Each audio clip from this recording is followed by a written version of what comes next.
I wasn't about that shit on the streets. I wasn't that. So that turned me into that. You know what I'm saying? I learned quick. You know what I'm saying? Niggas, my first week, niggas running my cell took all my shit. And they was like at lockdown time, they laughing about it.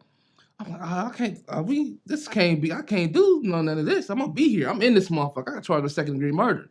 I'm in this motherfucker, so I'm not going out like that. So as soon as they cracked the gates, you know, it was pancake there. She coming to ask you for some money. She coming to the crib. She like, what are you doing? Cause I can't. It's like just like this. Ain't nowhere to hide nothing. Right. Mm-hmm. She like, what are you doing? I'm like, we'll see. But I was like, this is what it is. And I tried to tell her thinking she just gone.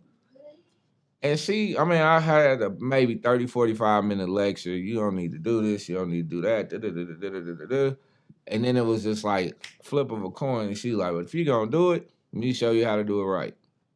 So I'm like, what? That's dope. She like, yeah. And my mama showed me how to do it.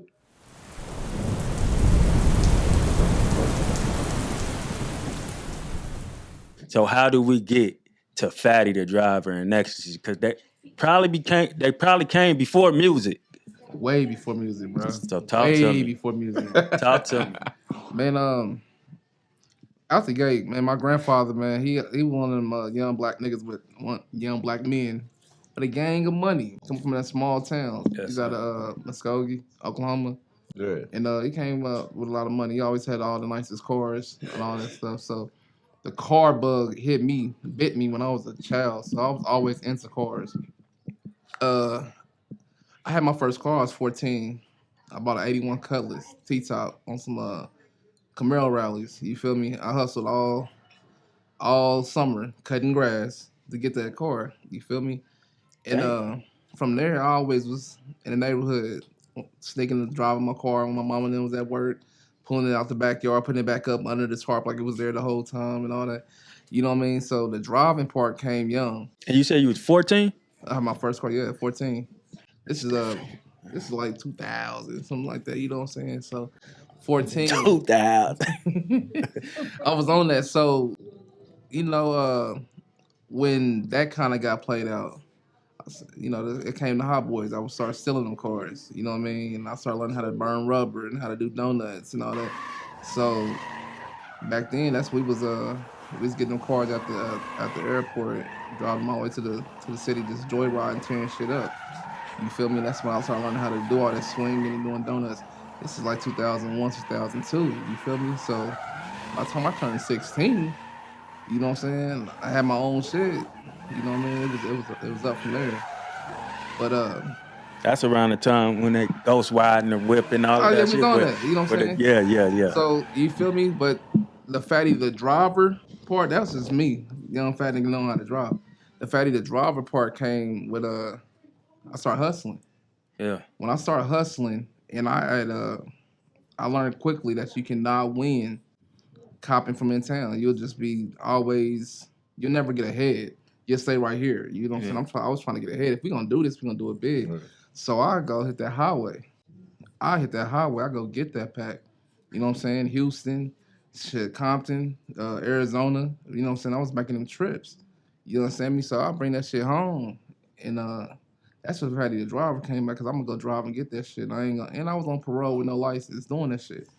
Figuring that shit out. You know what I mean? So that's where Fatty the Driver came from. I just played it off with the sideshow shit. You know what I'm saying? Yeah. But the origin of this came from the dope game. Okay. And the B14, cutting 2000, bro. Because we used to cut grass. We wasn't getting more than like $20 if that a yard. It was the grass he was cutting. So you was cutting some grass. Even when you go off to what we consider the rich neighborhoods. It wasn't shit. Bro, that's one. But back then, the car only cost like $800. Okay. That was a lot of money to. That's still a lot of $20 to have. I was and I wasn't hustling. I wasn't selling no dope or nothing back then. It was all, you know what I'm saying. So it was all off the grid. And that's when I learned how you got to put the work in, no matter what you do in life. I learned early, you have to put the work in. You know what I'm saying. And that was always instilled in me. Can't be no lazy nigga trying to get rich. I'm trying to Uh-huh. get rich. You know what I'm saying? So I put that work in. And I loved it. I love that feeling. When I popped the tops on my Cutlass and came through the hood, everybody else get off the bus and I'm pushing through. You know what I'm saying? That feeling right there was enough for me to, I'm like, I gotta keep this going. You feel me? So So you was Dame Dash on Paid in Full. type shit. Like, Type shit. You the know? man looked bad back there. Type shit. Had no business behind it with no tag on this month. I'm sneaking it. I was going to Raytown High School. Matter of fact, mine had been middle school and parking my shit around the corner. You know what I'm saying? Sneaking and freaking, trying to, be seen. Taking niggas' girls. They wasn't fucking That's with fat messed niggas. We up, wasn't in bro. style back then. We wasn't in style back then. I had no beard or nothing back then. Yeah. It was. But you had the car, bro. I had the wheels. All you got to do is have money and cars, white tees, and nice shoes back then. Fruitopias and Fruit. Man. Bro, if you and could chicken buy strips. Fruitopias when we was in school, you Man, was that dude. that nigga- So you talking about $800, nigga? You come to school with $50, you that Yeah, guy. you that guy. you that Yeah. guy. And For I'm real. gonna bounce off of it though. Okay. Man. Hey, you know it's crazy too, like because you was talking about we was gonna get into things. So first thing is his family being from Muskogee, Oklahoma. My family from Muskogee, Oklahoma. It gotta be something there then. You know what I'm saying? Did y'all Like, know that? I did not know that. Till now, I'm Yeah, telling you. That's what I'm saying. That's I graduated from Muskogee High School, class Oh, of you was there. 1995. I've never even heard of Muskogee. No, Muskogee. Yeah, it's right outside of Tulsa. Tulsa, Like, yeah. Okay. yeah, it's west of Tulsa. You know what I'm saying? Well, east of Tulsa. You know what I'm saying? So it's off 69 highway. It's really a rural industrial town. Mhm. Yeah. Like the mascot for Muskogee is the Roughers, which is an oil dirt worker. Okay. So that's what Muskogee is known for, dirt, like the oil trade, the railroad, things like that. So a lot of the black families that are there, where you get like the Omogie rodeo, things like it's black cowboys. It's a real Yeah, thing. I know that's real. So it's like a lot of the slave families that came up through Oklahoma, they, most of them are like, if they're not black and Native American, they're like African and black. Yeah. But they really was like creating towns like Taft and Redbird, like all the little bitty cities that you hear about in Oklahoma, people don't know about. It's like you hear about Oklahoma, you think Indians, Native Americans. It's a lot of black people in Oklahoma. Mm-hmm. And they really come from money too. Like that whole, the whole thing everybody know about, the Tulsa race riots and Black Wall Street. Wall Street, yeah. Man, it's money before that. You know what Really? I'm saying? And it's a lot of those that got out that created those cities like Muskogee and Edmond and things like that. Like that Oklahoma history deep in me. Like my mama from Tulsa, my daddy from Muskogee. You know what I'm saying? So, and most black people in Muskogee, they related. That's why I said we're gonna have to do. That's we're gonna do. This might be little cuz on Hey, for real. Y'all gonna have to do what is it? Ancestry. Going down the line, man. And then the other That's crazy dope. part, right-handed guy. For hearing him say that, like I was 14, my first car, and it was an '86 Regal. He's outside, yeah. You feel me? Yeah. Like real shit. Like, but I, unfortunately, mine did come from hustling in the streets. Yeah. When I was 12, my mama got shot. Shootout in the neighborhood. And it was like what jumped me out the porch, getting in the gangs, and like I said, coming home and from where mama was the breadwinner. You know what I'm saying? I'm 39th Street. It was wealthy at that time. Like we wasn't broke. So my mama had a great job, took care of. We didn't want for nothing. When she couldn't work, you come home. This is right when crack and all that start hitting. So now we starting to see people selling crack in the neighborhood.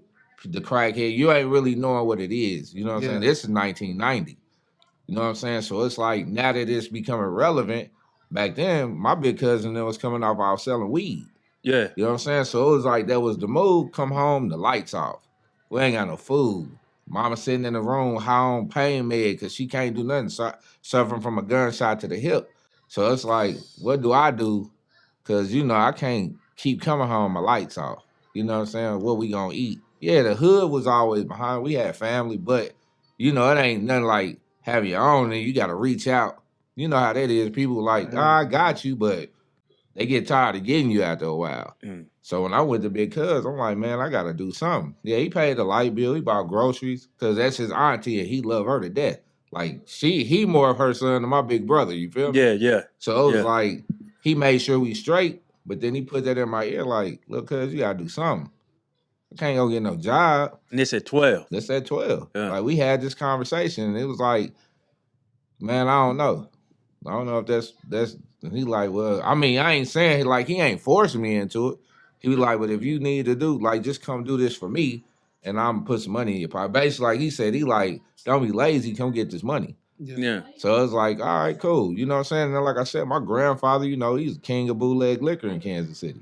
So at 7 and 8, I'm doing that. I'm running for him, you know, doing that. Then when he passed on, it's like I said, the wealth always been there on both sides of my family. So it was like hustling was always natural. They just try to keep us away from it. Okay. You know, so it was like as I got older, like you said, you know, I'm going to school. My cousin kept me there. I'm wearing Kohan, Rockports, Nautica, Dockers. My teacher's like, what your parents do? What you mean what my parents do? Like, they looking at what I got on. Like, what your parents do? I'm like, nothing. Like, I don't. Yeah. Because I'm not knowing what they're asking me. I just know these is the clothes. I see these clothes every day, so it ain't nothing new to me. So then it was like, I drove to school one day and it killed me. Like, truant officer was like, you got a driver's license? I'm like, nah, he called the police on me. Whoa, I'm like, what you call the police for? Like that? So, you know, I got to call Big Cuz, have him come get my car. Yeah. They trying to give us tickets and writing them up. So, because, like, you know what we going to do? You just about to live with me. So, I ended up moving with my big cousin. Like I said, I moved from 39th Street. I'm out on 89th and Truce, Granville Apartments. I'm not even knowing this the spot though. Like it's like I'm living with because the apartment nice, but in the back of the apartment, where you know what I'm saying. So it's like, and but this age was I'm 14. So that's 14. Okay, I'm 14 now. You know what I'm saying. So it's like, man, like we've been doing because, like I said, we wasn't realizing what we doing. Like we getting money. I'm just running. I'm taking this here, taking that there. Cuz give me some money. And I'm doing this like every day after school. I'm like, shit, I see y'all. I'm going to cuz house. And I'm doing that, but like I said, you ain't realizing what it is for real. I swear. When I started realizing it, I think I was like 15. I moved to Oklahoma with my pops. He just got out of prison. But you had been to Oklahoma at first. Yeah, I went to Oklahoma every year. Here, and then Yeah, like every year. Like I'm the only first one in my family born in Kansas City. Like everybody else in my family is from Oklahoma. Got it. So it's like, and on both sides, you know what I mean? My dad's sister, my Aunt Betty, rest in peace, she moved here. Then my mom, my other aunt, my uncle, my grandmother, they moved here. And so it was like my mom, my dad met in Kansas City. Crazy, you know what I'm saying? And so it was like, Oklahoma. I'm born here, but like I said, we back and forth. Like every year, you know, this when family was like this. Yeah. So, you know, we going back and forth. So when I did, like I said, 15, move in with Pops, he fresh out the pen, and he like, I want you to live with me. I'm like, I'm already doing my own thing, get my own money. Yeah. And he one of them. Like, Pop's a real killer. Like, straight up, you look him up, he every time murder. Yeah. So it's like, I ain't playing with him at all. I'm probably the only man on earth I've ever been afraid of. You know what I mean? But it was like, he wanted to raise his son. You know what I'm saying? So it was like, I'm with him for a month. He go back to the feds and been there since I was 15. I'm 46. So it was like with him, he's trying to teach me, this ain't the way to do it. This ain't, you don't do that. You don't do this. Like everything my cousin then was teaching me, he like, that ain't right. Yeah. He trying to erase that. But like, because said, when he told him, Unc, you the one told me raise this nigga. You put that on me at 10 to raise him, watch your son for you. So that's what I'm doing.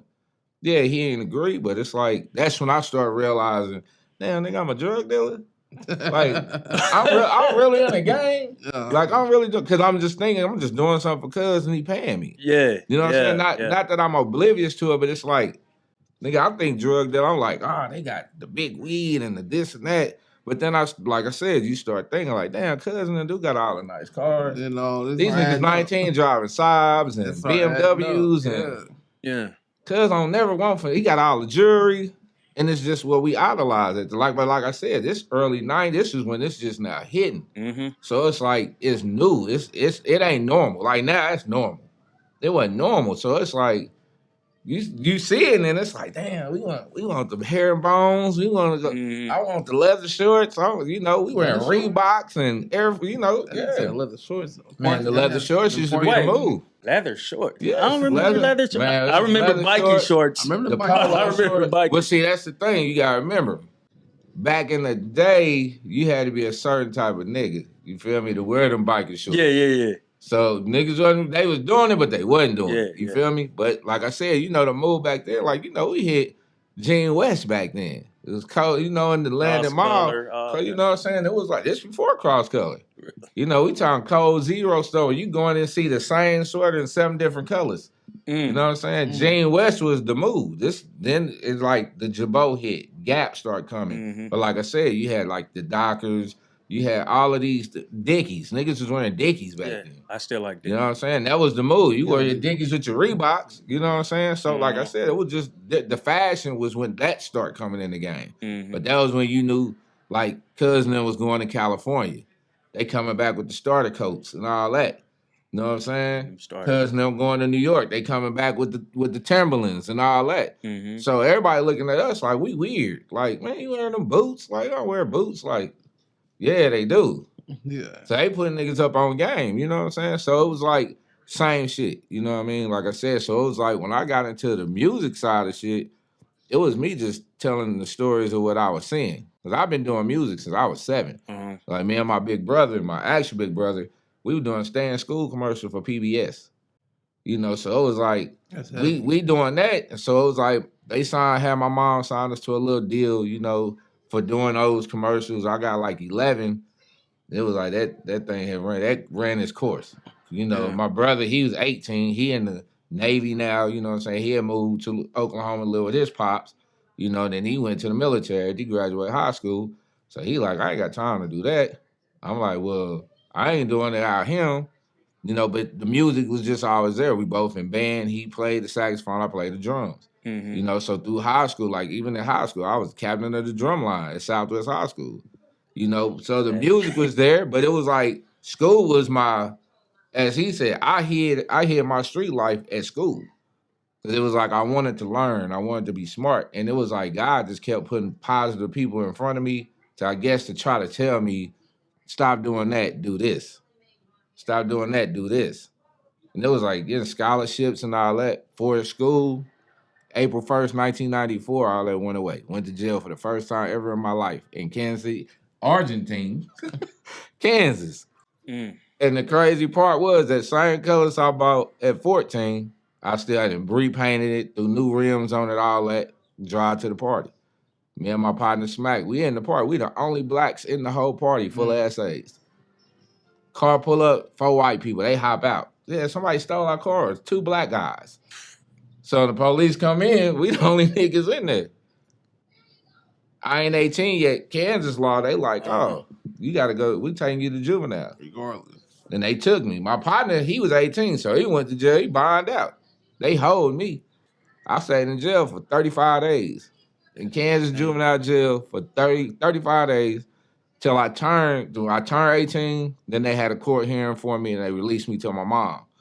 But like I said, I'm already getting money. I'm pissed. I'm mad. Like, I'm missing out on things, you know what I'm saying? So when I got back into the music, the name came from, I used to do a lot of conscious shit. Like, I would talk about the streets, but it was still conscious to me, you know what I'm saying? Like, I wasn't like no comment or nothing like that. More like Nas. Like I try to always see like the positive side of what it was you was talking about. And so a friend of mine, she did poetry. Her name Jamie, and she was just like, man, it's like the way your music is. It's just like a dope feeling. Like it made me feel like this and woo woo. And I was like, man, I was like, I hear that. And we was like, she's like, it's like euphoric. He was like ecstasy. And I was like, say less. That's hard. You know what I'm saying? Like ecstasy, that's dope. But then it was like, I gotta figure out how to spell it because the way ecstasy was, I'm like, oh. Like, man. And so she came up, it was really an acronym, which means extremely talented, always conscious. So Xtac. Okay. And then my mother, she's an English buff. So she phonetically spelled it Xta. So X lowercase ta dash capital C. So whenever you say it, it's Xta-C. And I was like, that's hard. Then it was like 5 years after having the name, I found out from my big brother, who's a DJ, he like, yeah, Ecstasy, that's the dude from Houdini. I'm like, what? Like, oh, word. I never knew that. I knew John Lil. You always heard John Lil name in their music. You never really heard them say his name. I was like, oh, okay, cool. So then a lot of people that would meet me doing music thought I was paying homage to bro. And I'm like, yeah, of course, everybody listen to 5 Minutes of Funk and One Love with Houdini. We grew up on that. You know what I mean? So I was like, but nah, that ain't where it come from. Mm-hmm. So that was the first time I had to learn that with that name, I had to step out on my own, like make people understand, like I'm my own person. Yeah. Don't think that I sound like this or I sound like that. So then even in the city, it was like I hopped out with the name. Everybody used to be like, oh, you a stripper? Like, nah, I ain't a stripper. You a DJ or I'm like, nah, I rap. And it was like I had to make niggas respect this shit. Like, Yeah. bro, like I'm a real, like, yeah. nah, I ain't with that. You know what I'm saying? I do this. But I really, and I hopped in the game really production wise, because it was like everybody here was doing mob music and it sounded like it was either party shit or mob shit. Mm-hmm. And I was like, I don't like none of that shit. Like it was cool. I would make them type of beats, but it wasn't my vibe. Like what I rapped about, it was like I liked a lot of hype shit. So people like, oh, you got that South feel. And I was like, you know what? I guess I do. Then I moved to Louisiana to go to college. And I remember I came back home. My brother, I was like, man, I need something to listen to. We still had cassettes then. Mm-hmm. My brother gave me this tape. One was a screw tape, and the other one was 666 Mafia Mystic Styles album. Yeah. And I listened to that whole 19-hour ride back. That's all I listened to. Mm-hmm. So it was like the screw music, I liked it, you know what I'm saying? But that's acquired. But it was like this 666, when I put that in, it was like it just did something. Yeah. And then it was like the Xta-C name even came more because it was like, I'm gonna make shit that make people feel what I'm doing. Yeah. So it's like if I'm gonna have this Xta-C name, I'm gonna own this shit. You know what I'm saying? That's what it is. That all makes sense. Yeah, so that's where that come from. Your parents' reaction, or whoever was a guardian or whatever, whoever, to you getting into the game. Oh man, okay. Because you got in early. I did, but I didn't, bro. I ain't gonna stunt, man. I came from a good parents. Good childhood. I can't even say that. Look, good household. Mama's was doing what she's supposed to be doing. But grandma and them, man, they come from a couple dollars. Teachers and my grandpa was a business owner, owned lots of McDonald's. He owns property. Good man, deacon, all that. You feel me? Daddy on dope though. Daddy on crack. So I had to see this early 90s. So that's back when the police cars was burgundy and shit. Yeah. So my daddy was on cops and all kind of shit, bro. You know what I mean? So I had to see that part of it. I didn't see the glamorous side of the crack game. I seen the crack part of the crack game, you know what I'm saying? Daddy doing dumb shit, coming home drunk, smacking my mama around and all that. You feel me? Mama, I said this all in the song, man. Mama being Christian woman, not believing her man, you know what I'm saying? All that shit, trying to stay next to her man, and really we was spiraling down to where Daddy went to jail. About 96, he went to prison. That's back when the Master P came out. I don't know why that stuck with me to this day. That I'm about it shit. Mm-hmm. Yeah. But Daddy went to prison. He came home and nothing changed. So come 13, 14, he doing him. Mama is struggling. We stayed in the hood. Matter of fact, we stayed in Oklahoma. Came back from Oklahoma. Moved to my grandma's house. Mama didn't want to move to the hood. But Mama didn't really have the money to move anywhere else. So we ended up moving on Eastwood Trafficway. Mm-hmm. Eastwood Trafficway is like a lower middle class situation. But we wasn't lower middle class. If we would have stayed in the hood, we'd have been all right. We'd have blended in with everybody. But she wanted to go over here, and I went to Raytown, that school Raytown. So it was like we was broke compared to the rest of these motherfuckers. Because when we was younger, that was considered suburban. You know what I'm saying? So we wasn't, but we wasn't. You know what I'm saying? So the kids around us was, had two parents that working and everything. Mama was struggling, going to school, trying to make it work. And I love my mama for that. You know what I'm saying? But we was broke, and niggas didn't have it like that. So I think I was playing football for Raytown. I was pretty damn good at it, matter of fact. I wish I would have stayed with it. But come sophomore year, I was hustling, cutting grass again, sophomore year. Mm-hmm. You know what I'm saying? I had went to the swapping shop because mama couldn't give me no clothes and shit. I went to the swapping shop, got me some clothes, got me some FUBU jerseys and all kind of shit and whatever. So I walk into the classroom. This one nigga, man, I ain't gonna say his name. I ain't gonna give him the glory. Yeah. This nigga, I walk in with his yellow and black FUBU jersey. This motherfucker is not real. I didn't know. You know, I just want to be fly like everybody else. Yeah. That nigga got on my head, bro. I hear him saying it, but I was so like, damn, that nigga's on my neck. You know what I'm saying? And it just, from that moment on, it's when it shifted. That's when I started like, man, I got to do something different. You feel me? And it started off little bags of weed and all that, this, that, and other. I was 16, it's little bags of weed. I got up to a teenager. I'm dumping my little pack, and the nigga I was buying my work from kept me right there. He did not let me. He'd rather me call him 20 times a day instead of saying here. You know what I'm saying? So he was beating my ass on that, but I caught my case at 17. You see what I'm saying? So 16 to 17, I really wasn't in these streets. I was just off of Eastwood Trafficway, just making my little noise over there, going to school at West Park. I got kicked out of Raytown because my whole everything switched. I wasn't the little nigga going to school playing football and all that. I changed all that shit. You know what I'm saying? So I started going to Westport. I had a pack. And then I caught my case. I ended up catching a murder case when I was 17. I trying to be real to some niggas who ain't, you know what I'm saying? And the case, it was not one of those, it was not like we was sliding on nothing, it was like we came together to kill some people. It was none of that, you know what I'm saying? I'm trying to be the homie. That was always my problem, trying to be down. Yes. And that always been my downfall. You see what I'm saying? Trying to be, you know, that nigga for the, you know, everybody else, you know what I'm saying? And I'm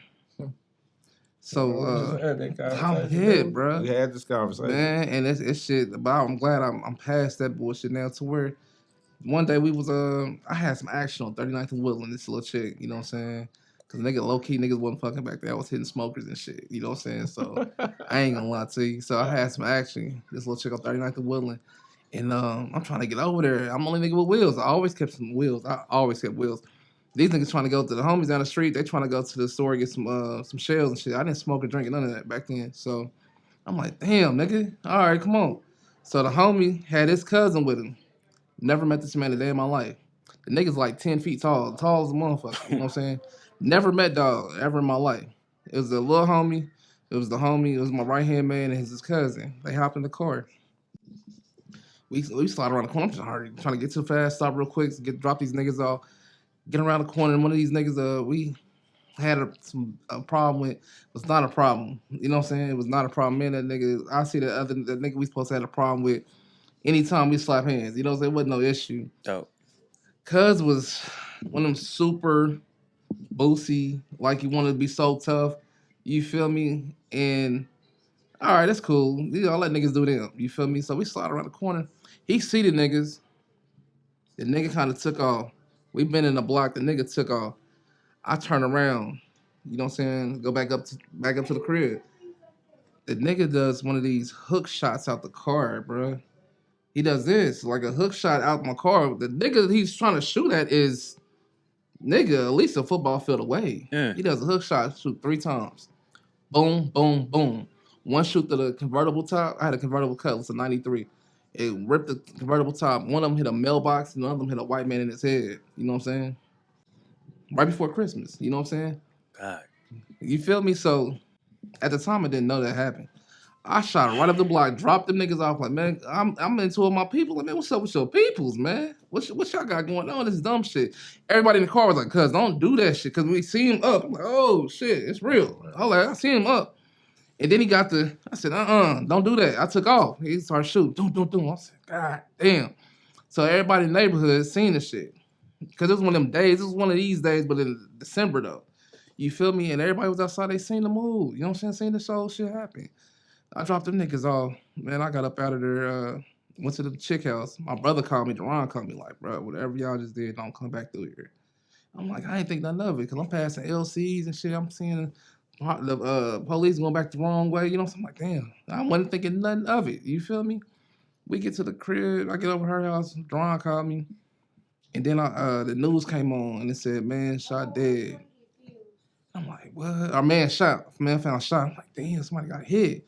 You know what I'm saying? I didn't think none of it still. Like, you know what I mean? You know, shit happens. And then I got the call from my mom. It's like, wherever you at, meet me at such house real quick. You know what I'm saying? And I met my mom over there. She let me know what's going on. They had picked up the homie and the little homie. The shooter got up out of there. But the little homie and the little homie got picked up. So mama told me to meet her, drop the car off and all that shit, had me go to the crib, get myself together and all that shit. So I can get ready to get picked up too. You know what I'm saying? I chilled out. The homies, they went down.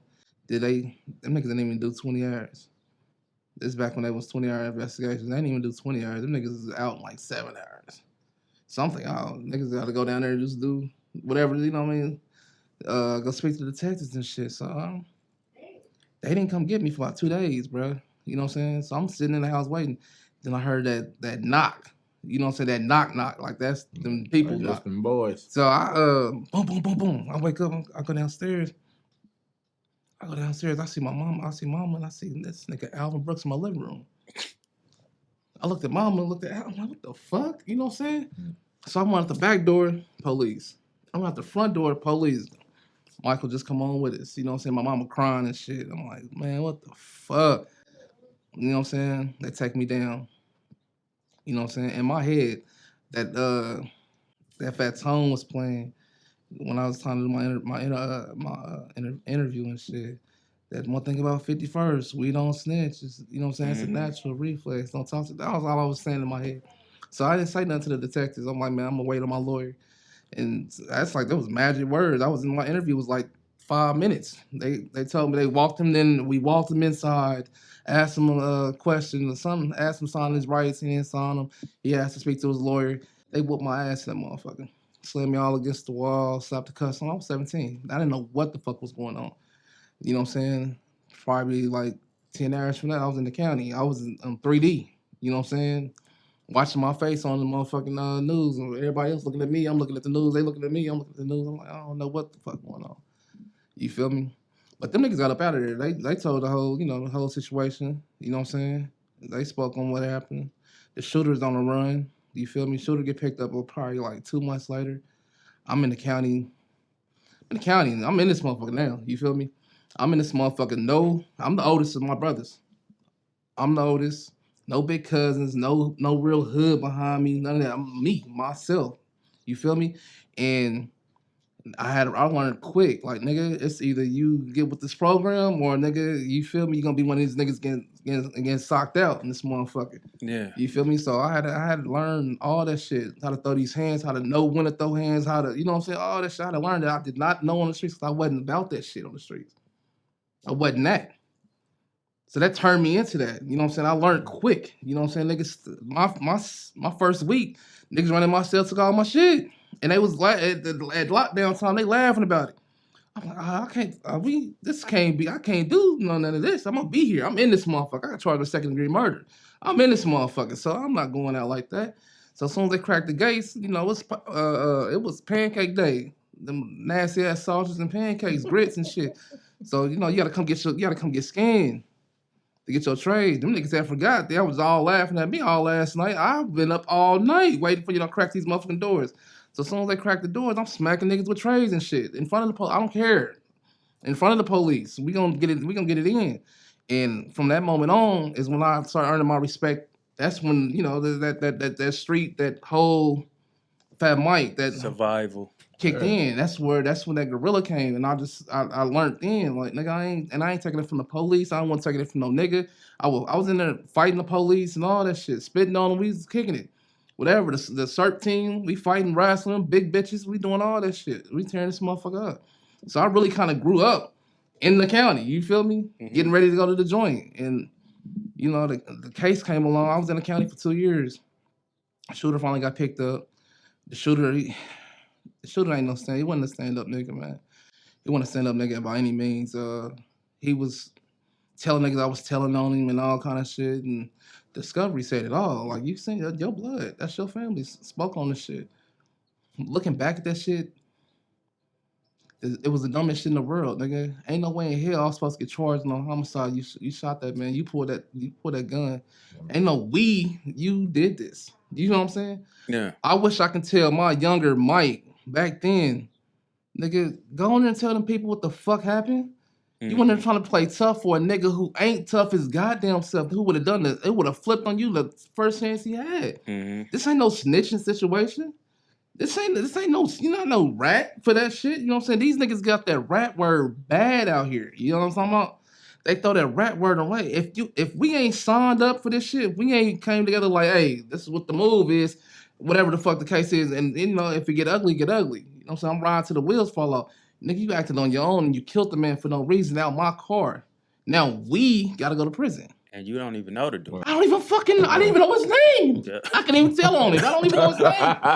You feel me? So it's like, yo, that's at 17. That's you know what I'm saying? So mama had the house mama had bought, it was a big thing to her, you know what I'm saying? She bought the crib without my daddy's help and all that shit. And she was, you know, working her ass off to pay for this motherfucker. She had to sell that motherfucker to get me a lawyer, bro. She sold her house to get me a lawyer. You know what I'm talking about? I'm forever, you know what I'm saying, for that. You know what I'm saying? I said in my music, I ain't buying no jewelry till I buy my mama's crib. I owe her a house, nigga. You feel me? And I'm standing on that shit, bro. I'm standing on that. And so I had to go through all that shit. Nigga, went to the joint. I ended up getting 7 years. The shooter, this is how the shit go down. The shooter, they offered him 20 years. You know what I'm saying? And then the homicide, that really ain't bad. You know what I'm saying? But that nigga said, nah, I'm gonna take it to trial. My last plea was 18, and they said we acted together in this. This is a gang related. They try to put all this shit together that we was, but that was not the case. And I was about to take an 18-year plea, bro. I was about to cop out to this 18 and eat this motherfucker. You know what I'm saying? I had a serious conversation with this nigga named this is not this nigga, Mr. Sheely. He's the pastor at my grandpa's church. He real cool. He street savvy, you know what I'm saying? And had a whole we spoke, you know what I'm saying? And that nigga woke me up. It's like, nigga, you about to go ahead and eat 18 years for and not speak on this shit behind a nigga you know wouldn't do the same for you. You know what I'm saying? The nigga's taking it to trial and saying that your brother was a shooter. That was his you know what I'm saying, his defense. It was that he wasn't a shooter, it was my brother. Because they didn't know who the fuck it was. The witnesses outside the car didn't know who the fuck he was. They thought it was my brother Deron. And Deron went to this 20-hour investigation. They was trying to charge my brother with the homicide based on that nigga. Deron wasn't even with y'all though, right? Exactly. Okay. You see what I'm saying? So that whole situation, I learned the law in that situation. I learned niggas ain't niggas. They just did not. It's not. That's being real to these fakes, man. To get you fucked off. You feel me? And I almost fucked my whole life off. I still ended up doing. I did 5.5 years. I got a 7 years for involuntary manslaughter. You know what I'm saying? And I still had to go down. I got a lot of love. I got a lot of love in the joint though. But, you know, staying solid and just being the stand up nigga. It ain't about being no real nigga, no real this, no, I don't know how to.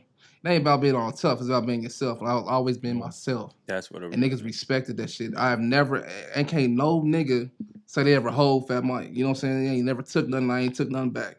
You ain't never say we got to go square up and get these hands in. I ain't stood down. I done seen the toughest niggas out here to this day. Niggas' names that ring out here that stood down in the joint would not throw hands with a nigga, would not let, it was getting smacked and all kind of shit.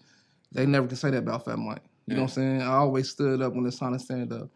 And I'm not proud of no shit like that, but it is what it is. You feel what I'm saying? And a survival manner, you have to make sure of that. You know what I'm saying? You have to move like that, especially being young like that in the joint, man. Did I miss something on y'all got picked up the day it happened? They got picked up the day it happened. I got like 2 or 3 days later I got picked up. So how did they know it was y'all though? That could if y'all in the neighborhood, bro. Everybody was outside. Okay. I missed that part that y'all was in the neighborhood. In the neighborhood. Okay. Yeah. I'm right corner from mama house, man. Okay. Everybody knew that. They knew who it was. They seen that shit. The shooter, the nigga was getting shot at, came doubled right back around and went to call the police. You know what I'm saying? There, now it's, okay. So it was, nigga, that was the whole stupid situation. And I learned from that moment on, like the street shit, and you know what I mean. If it boiled down to some shit like that, man, I'm not riding with nothing but my blood brother, my brother, and I that ain't. I'm cool. I'm cool. Mom's at this time though, having to put up her house. What was y'all communication like? You and mom's like? She was extremely mad at me. My mama was she stopped coming to see me because I wouldn't cooperate.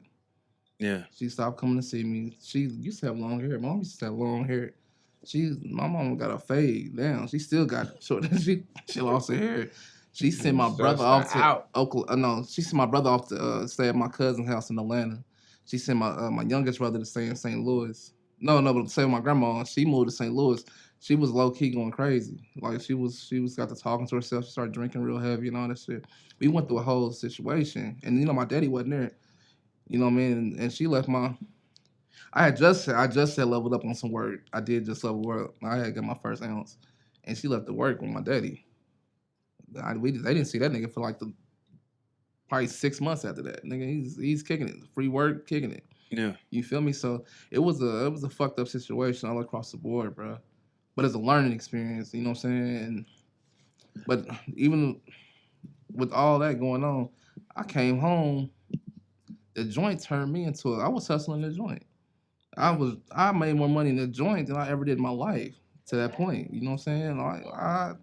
Mom, and that was my nigga.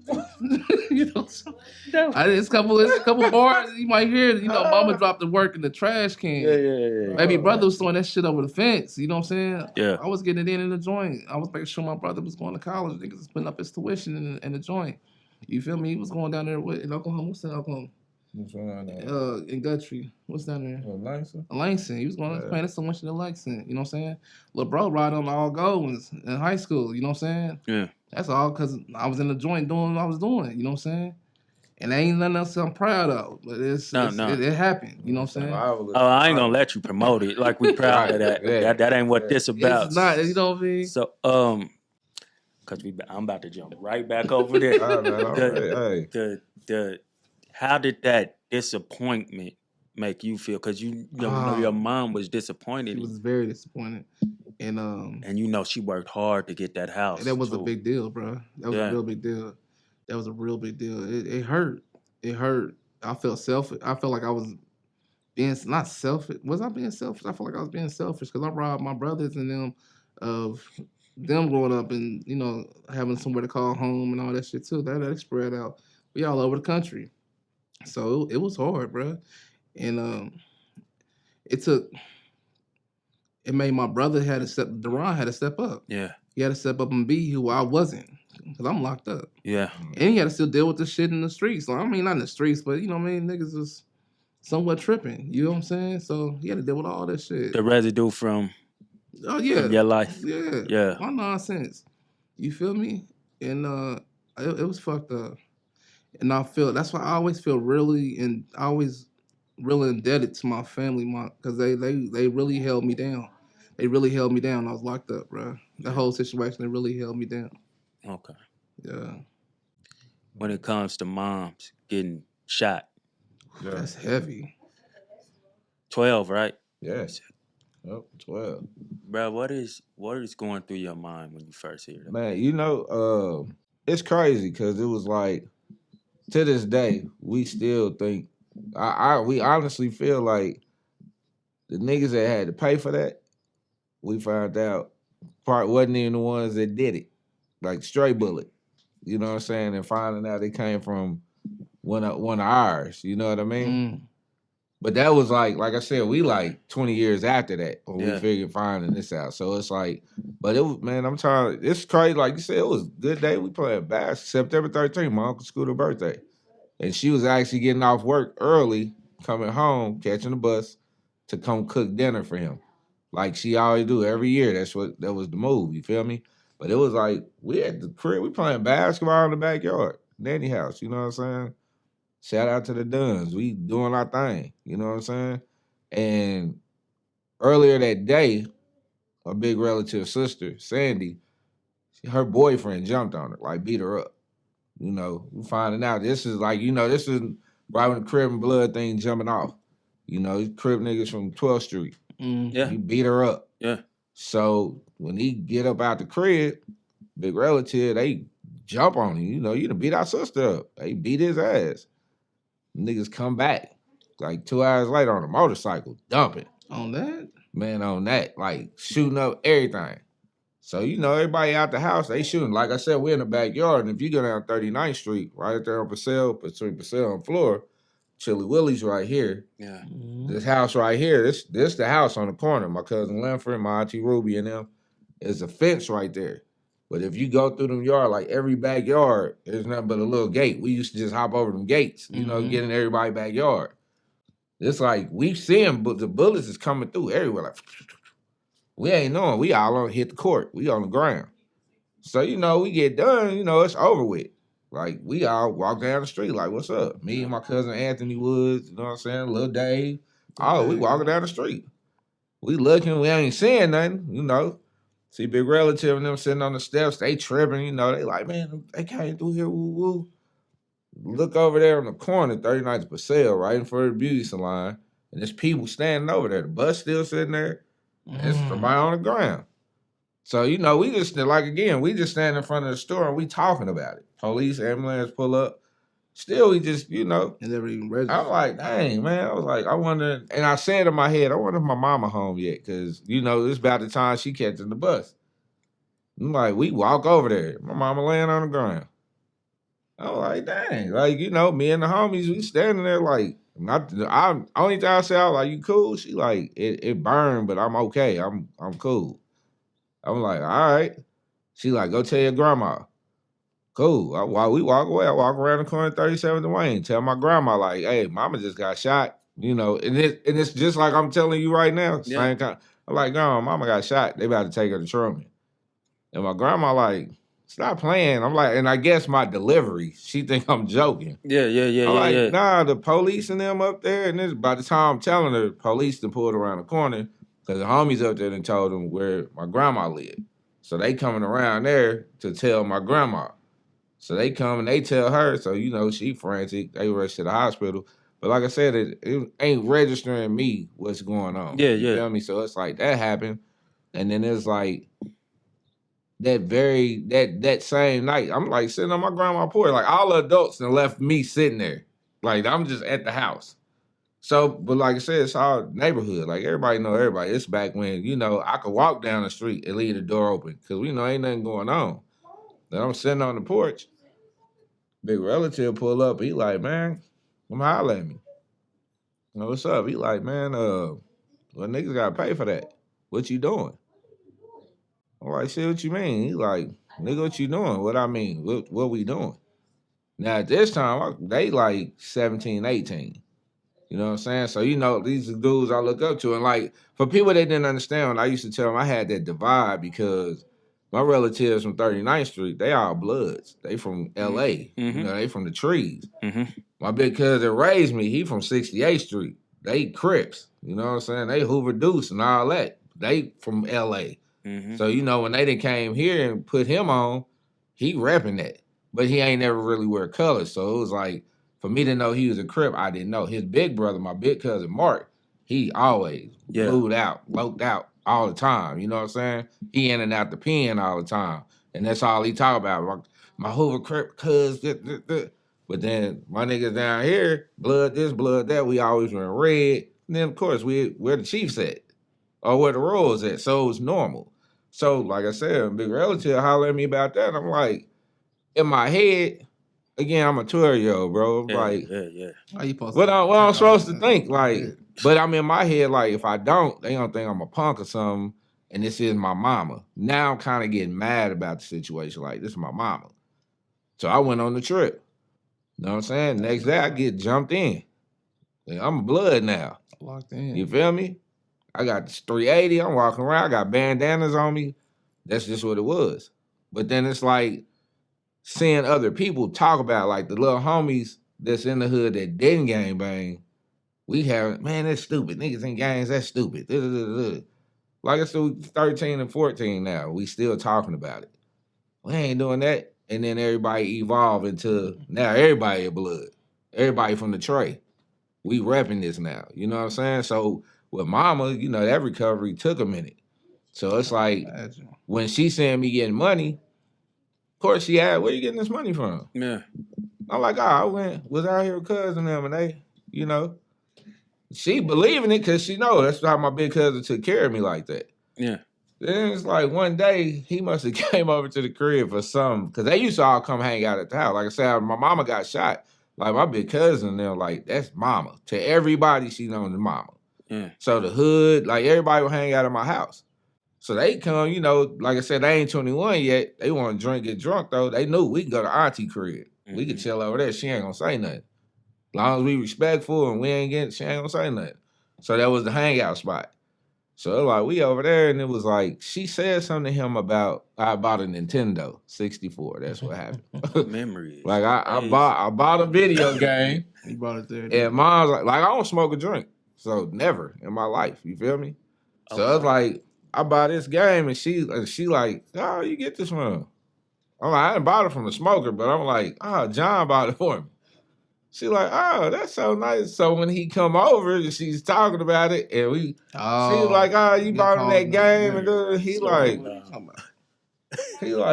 what game? And she like, the video game, and you know, he tried to cover it, but she knew he was lying. Yeah, so it's like, you know, we gotta talk. Like, what are you really doing? And I'm like, well, man, and I never forget. I said, I can't be broke. Like our lights be off. And this like I'm like arguing with my mama, like our lights is off because you can't work. And this is what I gotta do. I'm the man and I'm da. And she's like, are you though? And I'm like, well, all you do is take these pain pills and be drunk all the time. I'm trying to get money. And my big brother, he like said, he in the Navy. This nigga ain't coming home to do nothing. I'm like, who else gonna do it? I can't keep going because I asked him for money. So I'm gonna get my own money. Like that's what I'm doing. And it was like at that time, like I said, I was just in the selling weed. I think I was like 16 first time, like big relative, like nigga, fuck that weed shit. You wanna get some real money? That's how you do it. But the crazy part about it was, like he said, this my family and nigga, you keeping me here. Like you fronting me at 8 Ball. I gotta sell this to give you your money, and this all the money I get. And instead of you saying, stack your paper and buy your own. I'm gonna give you another one. Right here. We go to the mall, he buying 3-4 pair of shoes. We buying a pair of shoes. Maybe. You know what I'm saying? Like me and the homies, we like, how much you got? I got this much. Man, well I tell you what, when you gonna buy the shoes, and you know this when niggas would share they shit back then. I'm gonna buy the shoes, you buy the shirt and the hat. All right, cool. And then we switching jackets. And it was like, this one day, man, like, I'll never forget, this dude was like, how much money you got? Like, shit, I got like $80. Like, nigga, you buy your own. I'm like, what? The light bulb go off, like, what are you talking about? Yeah. You can buy your own. Like, why are you buy your own? I'm like, so I went, hollered at dude, buy my own shit. But now big relative, like, what's up, man? What you like? You up here like? Seen me in a while. I know I didn't like. That's what he said. Like I know it. I gave you. You ain't done. That's what he said. He like you ain't done. I'm like, boy, I done paid you. That's what I'm saying. Like you still holding what you. Then he was like, oh, you must be cutting it up smaller. And I'm like, But then when he saw it, he like, man, you getting your own shit. The nigga was really kind of mad at me for real. Of course, because I ain't up under his foot no more. I'm like, bro, I'm gonna get my own money. But now it's a territory thing. It's like, well, nigga, these my corners and this our shit. Man. Like, this our shit. What you talking about? This us. This ain't you. This us. And then it was like finding out who fucking with him. It's like, oh, because everybody, my character, you know what I'm saying? My charisma, people just like me genuinely. Yeah. They gravitate to me. So his plug is like, Lil Sir, woo, man. He like, man, you was doing woo, I see you out here. Like, yeah, boy, I got you. Like, for real? Like, nigga, 4.5 for me? For me? The problem was, I ain't know how to cook nothing. Me neither. I'm buying it already rocked up. He giving it to me straight. I'm like, who the fuck I'm about to call to get, you feel me? No lie, bro. I went in the crib. I'm hearing it. So I tried. I tested it out real quick, like, fucked the shit up. Like, damn. Losing. Like, man, try it again. My partner came in the crib. This nigga ran up the steps like, boy, your mama downstairs. I'm like, what? What's she doing up here? He like, man, this is the spot. We at the spot down the street from where we live. He like, I don't know why she up here. I'm like, how the fuck does she even know I'm up here? He like, oh, she seen Miss Gladys down the street and was looking for you. They did, like, old lady in the hood. She like, yeah, I just seen her. He up here. So mom come up there. She coming to ask you for some money. She come in the crib. She like, what are you doing? Because I can't, it's like, just like this. Ain't nowhere to hide nothing. Right. She like, what are you doing? I'm like, well, see, but I was like, this is what it is. And I tried to tell her thinking she just gone. And I had a maybe 30, 45-minute lecture. You don't need to do this. You don't need to do that. And then it was just like flip of a coin. And she like, but if you gonna do it, let me show you how to do it right. So I'm like, what? That's dope.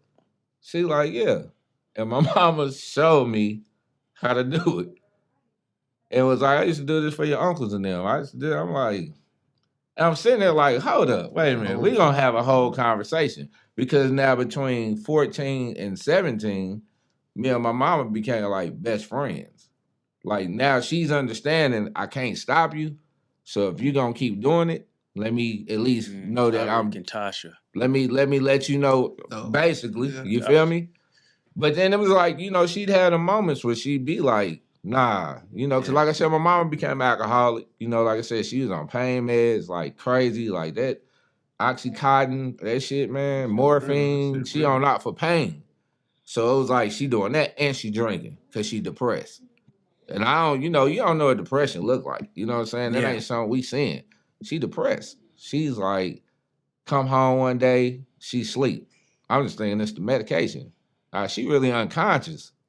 And I ain't knowing it. You feel me? So it was like, we ended up moving from the spot on floor because the landlord got on some bullshit. She knew what I was doing and was trying to like, kind of like extort my mama. Like, y'all gonna give me extra. But I ain't keeping none of this shit in the crib. So you just know I do it. And you like, oh, I'm gonna tell the police, I'm gonna do this. You making life hard for my mama. So old junk man in the neighborhood had a crib right across the street from my grandma. He told us we can get that spot. So we do that. You know what I'm saying? The house actually was a nicer crib too. So we there though, we maybe like 3 months. Come home from school one day, mama was stuck. She sleep in between the screen door and the door. Like, then came home, binge drinking all night and can't get in the door. Just passed out. Just stuck in the door. I unlocked the door, she fell on the floor. They ain't wake up nothing. I'm like, dang, I'm gone in the crib. I'm still just leaving her on the floor. It wasn't just, man, and she won't be mad, but like, to see her, I'm like, watching her, she done peed all on herself and everything. And that was like, the straw broke the camel back for me. I was like, look, we gotta have this conversation. Like, you gotta do something else. So the deal we made was, I stopped selling drugs, she go to rehab. I'm like, cool. Like, we make that deal. So I took her to rehab, she did her thing, and I held true to my part for a minute. But like you say, when you getting money and you start seeing that, it's like, increasing a little bit. Like, I don't know. Because that shit is a drug in all of itself, bro. Yeah. So it's like, man, I can't keep, and it's like the homies just hold me down though, because like I said, I'm the direct plug to the plug. It's like, I'm flooding my nigga like, but you need that? Come on, let's go. I ain't doing the middleman shit. I'm direct. That's my partner, bro. Niggas is locking in, you feel me? So it's like, everybody like, what you need, bro? What you need? But as a man, you know what I'm saying? I mean, I'm still a kid, but I'm a man, you feel me? So it's like, I can't keep taking from somebody, because eventually they coming back. Like, remember I did this? So it was like, it was like I said, it was like a straddling the fence type situation for me, because it was like when she got out of rehab, we kind of fell out, and it was like, you know what? You live your life. I'm gone. Because you was back to it, y'all felt? Yeah, I'm back to it. And she like, but like I said, it was like, I'm still taking care of me and you and doing everything I need to do. I'm still going to school. That was my biggest thing. I'm like, I'm still going to school. My grade's still good. that was like, oh, so let me do this because I'm still doing certain things. But it was like, she just wanted better. You know what I mean? Because like she said, I know where this life lead. I know where it's going to take you. Yeah. So, like I said, it was like when I caught that case, it was Grand Theft Auto case. And it was like, I got out and I never forget August 17th. I was sitting there on the block and I swear to God, it was like everybody on the block this day. And I'm standing there and I'm just like in my head, like, I want to do something different. Like, this ain't for me. Like, we had just, like I told you, dudes had just pulled up on me like 2 days before that, pulled a gun on me, tried to rob me. Gun didn't go off. Next day after that, we had Skateland, one of the biggest fights Skateland had out there. You know what I'm saying? And I'm like, bro, we get up out of there. You know what I'm saying? Like I was telling him, bro, nigga shot the whole car up. We like survived that. Like ain't nobody grazed, nothing. The car, you see the car, you like, man, y'all should have been dead. I should died. I'm like, man, and like I said, it was waking me up. I'll never forget. I was like, dope I had on me. I told a little homie, like my one little partner used to run for me. Took him to the crib, like, bro, you can have this. This you. I'm about to get up out of here. He's like, what you mean? I'm like, I'm gone. When I told my partner, he took me to the Greyhound. Got on the bus at midnight to Muskogee. Got out the bus, called my grandma, like, hey, I'm at the bus station. Can you come get me? She's like, what I'm like, I'm at the bus station in Muskogee. Come get me. She came, got me. I chilled that day. That Monday, rolled myself in school because I'm 18 now, so I could do that. I rolled myself in high school. It was like, this is going to be it. I ain't hustle for that. Like, I'm trying that first part of the first semester, I'm straight. I'm just going to school. I got on the basketball team again. I'm in the band, just trying to get my credit so I can go to college. I'm on the straight and narrow. And then it's like, nah, the devil do. They put a nigga in my face that was from Tulsa. So he a city nigga is what they call it. He a city nigga. Everybody used to call me city because I'm from Kansas City. So it was like that rural living that they do, man, we do the minimal, and it's big shit to them. Oh my God. It was like I was rapping then. So it was like to hear me rap, man, I could just acapella in the lunch, and they like everybody. Oh, he dope. Because they don't see that there. Then it was like, oh, you know what? Cuz I got this Mustang, the school colors green and white. I'm like, man, I don't want to buy that Mustang from you. I go buy it, bring it back to Oklahoma. Now I'm the nigga. Bust they ass. I'm the nigga. My nigga Rubber Shooter, that's who I meet from Tulsa. This nigga had a Euro, he had a Grand Prix, Grand National on rubber. Like, he that dude till I come. Now I'm that dude. But it was like the same thing. So it's like, you know, I was trying to live life, what I consider normal, but it wasn't working. Then it was like my uncle hating ass that was down there, he a corrections officer at the prison. So he telling my grandma like, oh, you got a cell phone and a beeper. Damn. You know the type of people that got that. And it was I just had it still. Yeah. You know, this around the time you can have burner phones. So when I'm outside Missouri, it's free. I can call whoever, whenever. My pager, you know what I'm saying? But she like, oh, he said you doing this and you don't need that in my house. My grandmother's a Christian lady. Like, I'm on my own, like I said, between 14 and 18. Now I'm going to rules. You got to be at home by 9 o'clock. And she wasn't playing. Like, remember one day I hung out with my cousin and them. Came to the crib, 9:10. Screen door locked, door locked. And that's what I'm ringing the doorbell like, bing, bing, bing, bing. She like, sleep on the porch. My grandma lived in the country. When she say the porch, you talking, boy, it's a coyote somewhere, snakes, all this stuff. I'm like, I'm not sleeping on this porch. I'm begging, like, grandma, come on, man, come on. She let me in that first time. The next time it happened, I slept in the bed of her truck. Yeah, like for real, like it was like she drove a truck. She was instilling that. You feel 67 Ford Ranger, bro. And you know what's so crazy about that? You talking about your mama? Like I owed my grandma a truck because I was driving the ice storm, smacked a tree in it, tore the whole truck pristine till I get it. Smacked the bed of it, boom, big ass dent in it. My uncle like I ain't get it fixed. I'm like, yeah, cool. You know what I'm saying? But it wasn't the same. That's really what broke my trust in my grandma because I was going somewhere I wasn't supposed to be going anyway. So it's like she didn't want me driving my car because my uncle was on it. So I'd keep my car in the garage until it was like I'd trick her into, I want to look good when we go to church. Or we gonna go to Tulsa and the truck ain't gonna make it. We can drive my car. You feel me? That's So like, yeah. she was okay with it then when she in the car with me. You know what I mean? But it was like she tried to shelter me. Like, I don't want you to not really understand that I was already doing it. You know what I mean? So like I said, before I graduated, me and moms hadn't talked like 2 years, like at all. My graduation, my mama showed up. And it was so crazy because our graduation, we protest because like it's something that happened with one of the white students at the school, the party bus, they graduation. They was like, you know, any liquor, any this, we out celebrating for senior, y'all don't get to graduate. Well, white kids had a party bus. They liquor and all that on there. They get caught. But you know, you talking about the judge's daughter, the mayor's son, police sheriff's son, fire commissioner's son. These are all they kids, all the prominent people in Muskogee. So what you gonna tell them they can't graduate? We the money in the town. But then we had the party. Oh, the black kids can't graduate. We strip. Nah, they can't walk.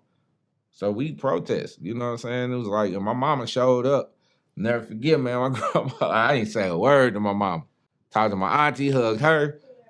I walked right past my mama. My grandma grabbed me so quick, bro. Like that ear, like it's something about that granny hole, bro. And she like, you don't go talk to your mama, and I'm like, you know, and I went, you know, I spoke to her, and it was an instant reconnect because I'm always love my mama. I tell everything, I'm a mama's boy. I don't care what nobody says. I'm that. You feel me? My mama needs something. Nigga rob, steal, kill, just like I do for my kids. You feel me? For my mama. Even like me and my mama just had an argument last night. And I'm just like, you're in the hospital. I'm just trying to make sure you straight. But if you don't, whatever. But I'm still gonna go do what I gotta do for her. You know what I mean? Because I understand. I know where she really coming from. She just have a hard way of expressing it. So it's like me, I'm very vocal. Like I'm gonna say what's on my mind. I gotta speak it. Because if I don't, I feel like, you know, she be eating you up. So I've asked her before, I was like, you know, what did you ever think about when I was doing this, when I was doing that? And like she said, no, I didn't want that life for you, but it's honestly, that's where you come from. Like, you don't know nothing else but hustling. Your daddy, your uncles. Like, I'm talking about, man, my pops, my uncle, pimps, drug dealers. You know what I'm saying? So it's like, on both sides of the family, that's what you getting. You know what I'm saying? So it's like, I ain't know nothing else. Like, everybody put that on me when I'm doing the music, and I get the success. They like, you gonna make it without doing this. So it's like, I still hold that on me because it's like, shit, yeah, I done touched it a little bit, but it's like, I ain't crossed over to where we really want to be. That's why, like, I'm glad I was able to meet people like him. Because I tell him all the time, like he was just talking about that situation, man. Well, I think we went maybe the third show that I went with him, and I told him, I was like, bro, you know, you're a good dude. And you're going to have a lot of people that try to take advantage of you being a good dude. Because I don't understand how we go to the club, to the show, you done pay for everybody to get in. You done dressed everybody with the tees and the hoodies and everything. You buying the bottles. And somebody still turn around and ask you about something they say you owe them. Like, come on, bro. Like, when is it? And I mean, like I said, don't get me wrong. You do something for me and I'm paying, cool. You know what I'm saying? I'm going to pay you. But it's like, damn, bro, when I get that pass to be like, yeah, give me when you give me, or this on me. Because that was on him. Yeah. You get what I'm saying? And it's like, I don't understand that. So it's like, and I tell him, you know, I said it once in a song, I like that it may seem odd, even though it's rattlesnakes in my own squad. Because even though people don't try to be ungenuine, they really are. Because a lot of people get jealous of what you're doing. They really probably wanted to do what you did, can't do it. Or they see you done surpassed everything they doing.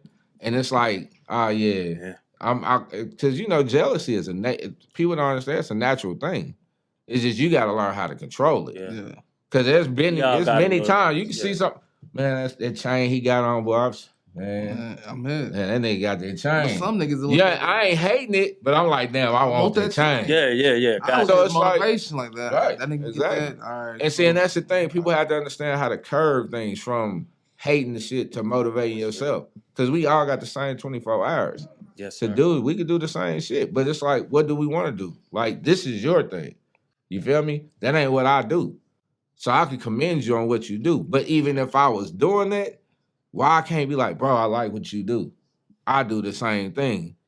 And we get to network to be like, Well, what you do to do such and such? Oh man, this is what I use. Oh, you use it? Well, man, I do. I'm with you, bro. And then level up. Yeah. I can't stand the game is to be sold, not to be told, bro. Shit, bro. Especially not to our own people. Own people, though. Man, bro. it's always us. It's only us. And I understand you got leeches and all of that, but still, like, you can't be like that towards everybody. Man, you remember the conversation we was having before we started recording? I told you, I said, the thing is, I speak it out there. If somebody get to it before I do, it just means it was meant for them to do I it. appreciated hearing You know that. what I'm saying? Because that's real. If I give you an idea and you actually act on it, how I'm mad at you for acting on it? Maybe I shouldn't have said it, but at the same time, you got a lot of people that'll say, man, I remember you told me such and such, and this is what I did. Just like that. You know what I'm saying? That's all the respect. That's the homage right there.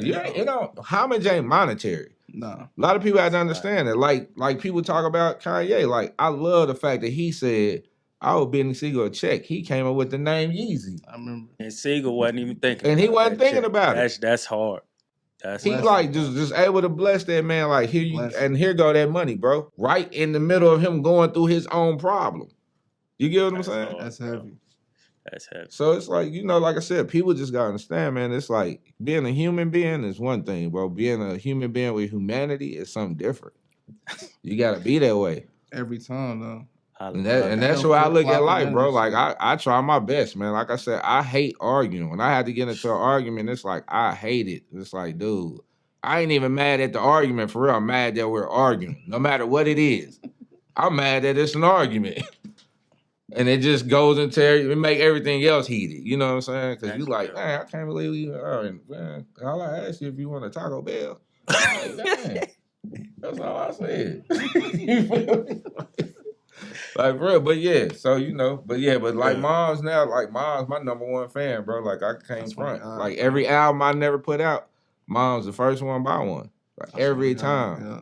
Every time. Because they see their babies on a better journey, too. Yeah. Because y'all still their babies. Man, y'all still their babies. No matter what. We can be as grown as we think we are. I don't know it verbatim. Nas got a lyric on Triple Beam Dreams. How could I sell this stuff to my people in the back of my mind? They dumb and destroy themselves is how I rationalize. Yeah. We always try to rationalize why we do certain things. Man. If I'm correct, if I remember correct, you said your father was a junkie. That's crazy. That's crazy, yeah. A lot of us see things like, I got homies that, and you also went through this, seeing your mom getting beat and stuff like that. A lot of people see that kind of stuff and either they end up being that same way, or they see it and be like, nah, I'm gonna go. I don't want that in my circumference, in my area. Yeah. It never came across you to where did it ever hit you that your father was like, and talk to me. Bruh. Okay, so I mean, I had we all grow. We all grow and mature. So when I came home from the joint, I ain't gonna stunt. I came home, it was the weed. We came home, we moving the weed. We flying out to AZ, mailing packs back, all that shit. I ended up catching another case.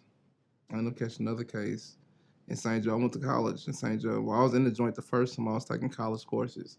So by the time I came home, I was already like a sophomore at Mo West. So when I came home, I started going to school in St. Joe. So we selling the weed, we selling K. That's when K was going for the high. You feel me? So we moving the K around. End up catching the case. That's why I got all my felonies. I got 5 felonies in one case for 5 ounces of weed and $8,000. We moving that shit. I catch the case. I came home again. I'm like, man, fuck that weed. You know what I'm saying? We moving at work now. You know what I'm saying? We moving at work. I'm selling the work.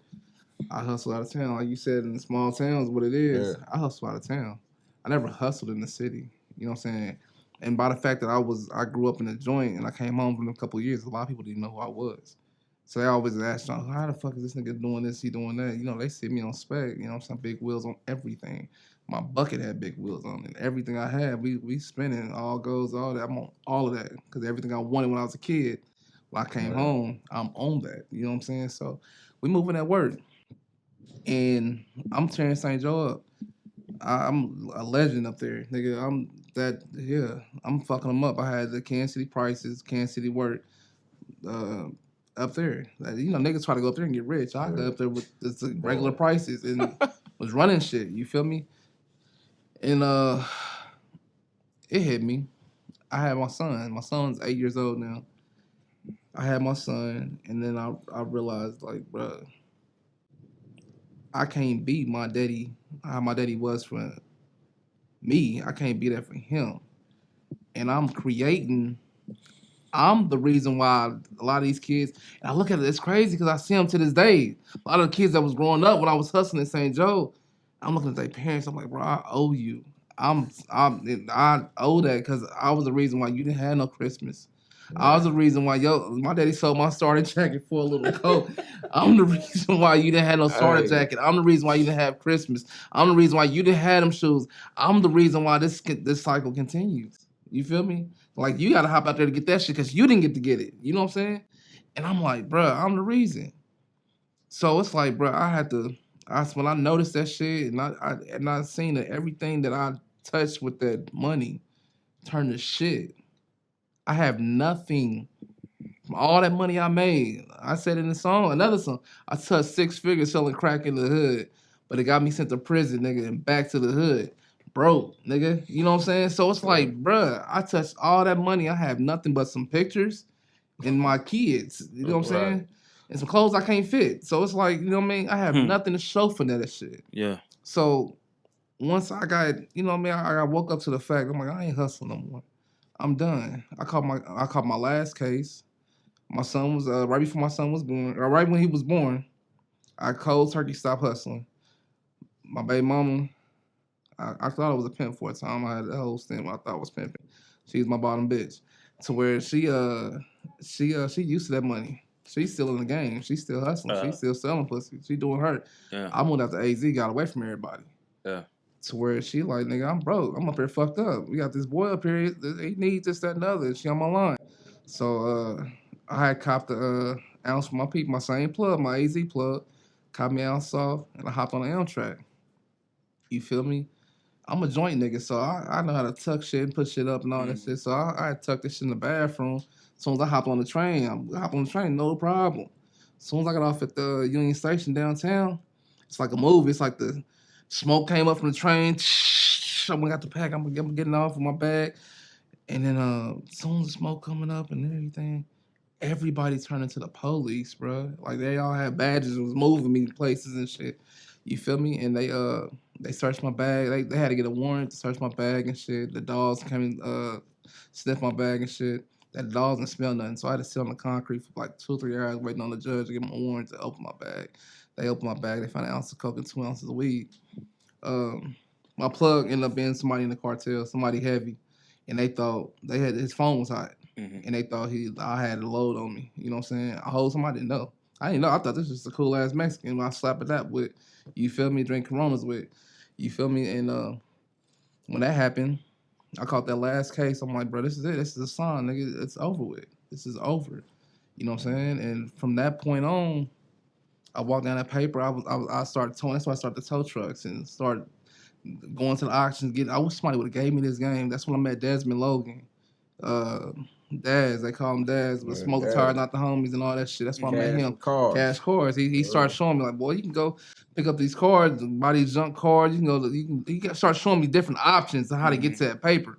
You feel me? And I started doing that. I started hustling. Nigga. I started hustling like a motherfucker, moving these cars, and that's when Smoke the Tires, not the homies came, and I got on my journey. You feel me? And that's when I had ended up paying that lawyer off for that case. I've never touched that much money legit. I mean, it wasn't a lot. It was a big deal for me. It was $8,000 to pay my lawyer. And I have never, it took me so long to make that legit money. I've never made legit money. I never had a job. You know what I'm saying? I know nothing about personal finances, none of that shit.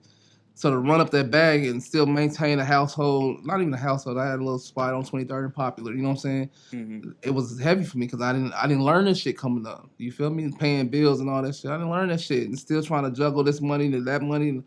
Because all I knew was get money, fuck it off. You feel me? But so I'm going through that whole journey. We started Smoke the Tires, not the homies, 2017. That's on 59th and Prospect. We was all coming together doing donuts and all that shit, speaking some non-violent shit. It was if you just had to been there. 59th and Prospect, everybody coming together, every hood, everybody. You know what I'm saying? No issues. This shit went on for 9 weeks straight. Not a shooting, not a this, not a no phone. That's fine. Black folk coming together. Yeah. White men shut that shit down immediately. I didn't understand it at first. Why would they do that if we all coming together non-violently? And you know what I mean? The numbers. They said we could have turned this a radical situation. Yeah. The vote. If we have voices, we can switch. It's the voting thing. I learned the politics. It's all kinds of invested in that shit. The white people. I mean, it's not them people had they had motives with that shit. Yeah. So they shut that shit down. You feel me? They shut that shit down. So I started getting harassed. Police started harassing me. Yeah. They know I didn't have a license, so they'd come to my house and wait for me to leave the crib, and you know what I mean. I high speed from the crib and all kind. And they know it was me. You feel me? I had finally got my first job. I finally got a job out here at the warehouse in Kansas, and I'm working there for about 3 months, and I'm high speeding down there every day, going to work 4 a.m, and that's when I learned that working shit ain't for me.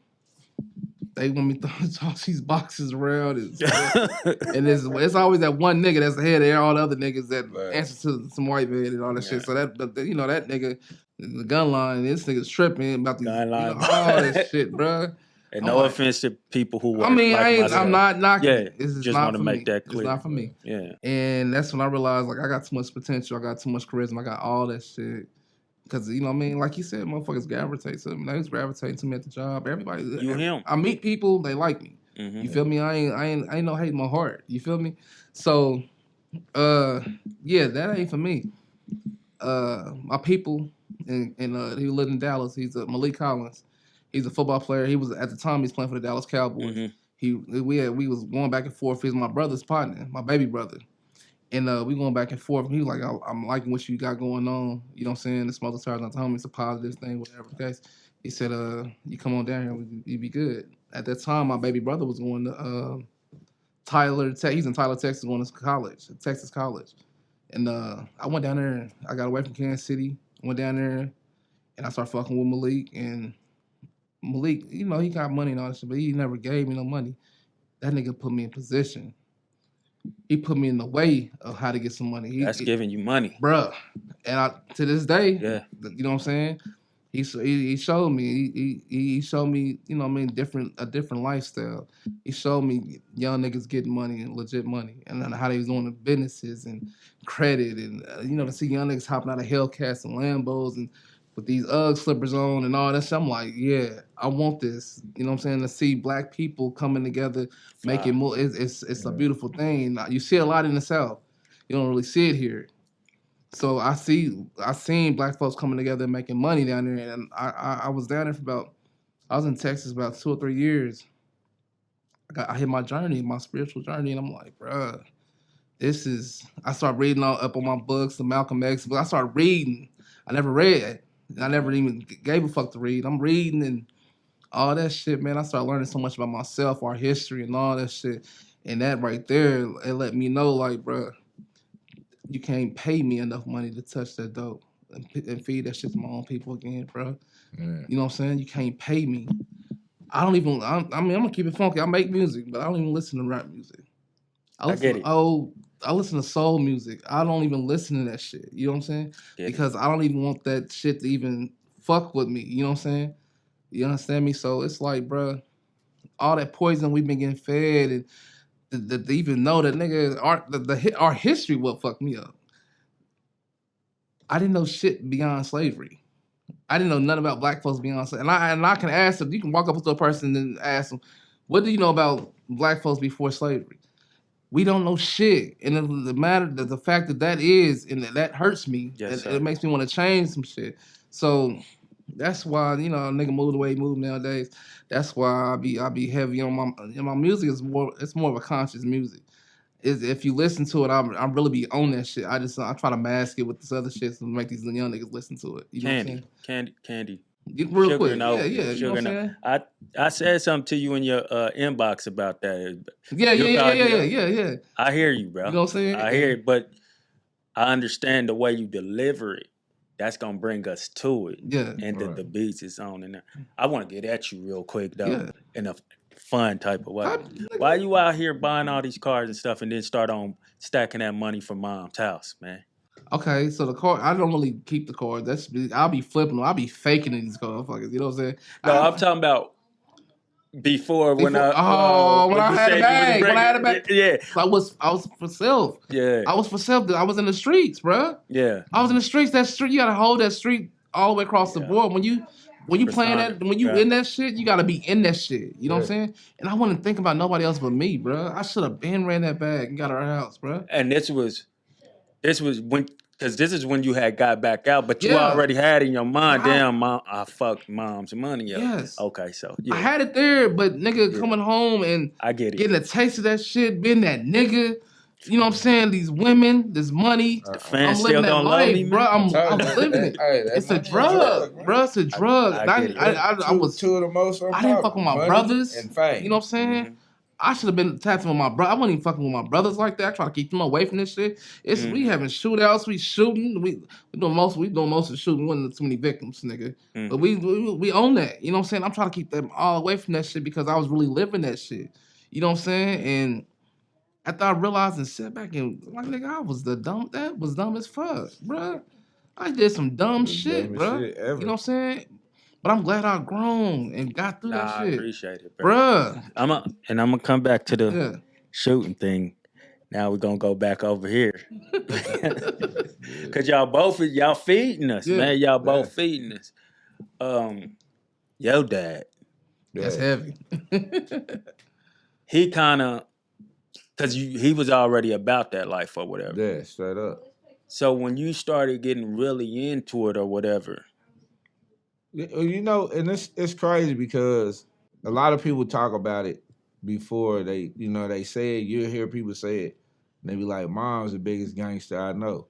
Like a lot of people don't understand. Like I said, from birth, like my pops was been locked up. You know what I'm saying? So I never got to see his moves.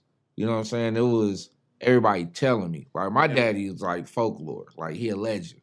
People tell me about him, stuff like that. The only bad mark he had, he accidentally killed my uncle, his only brother, and them arguing over a gun. Like he telling my uncle about to ride out, go do something stupid. Pop's like, you don't need to do that. Grab the gun from him.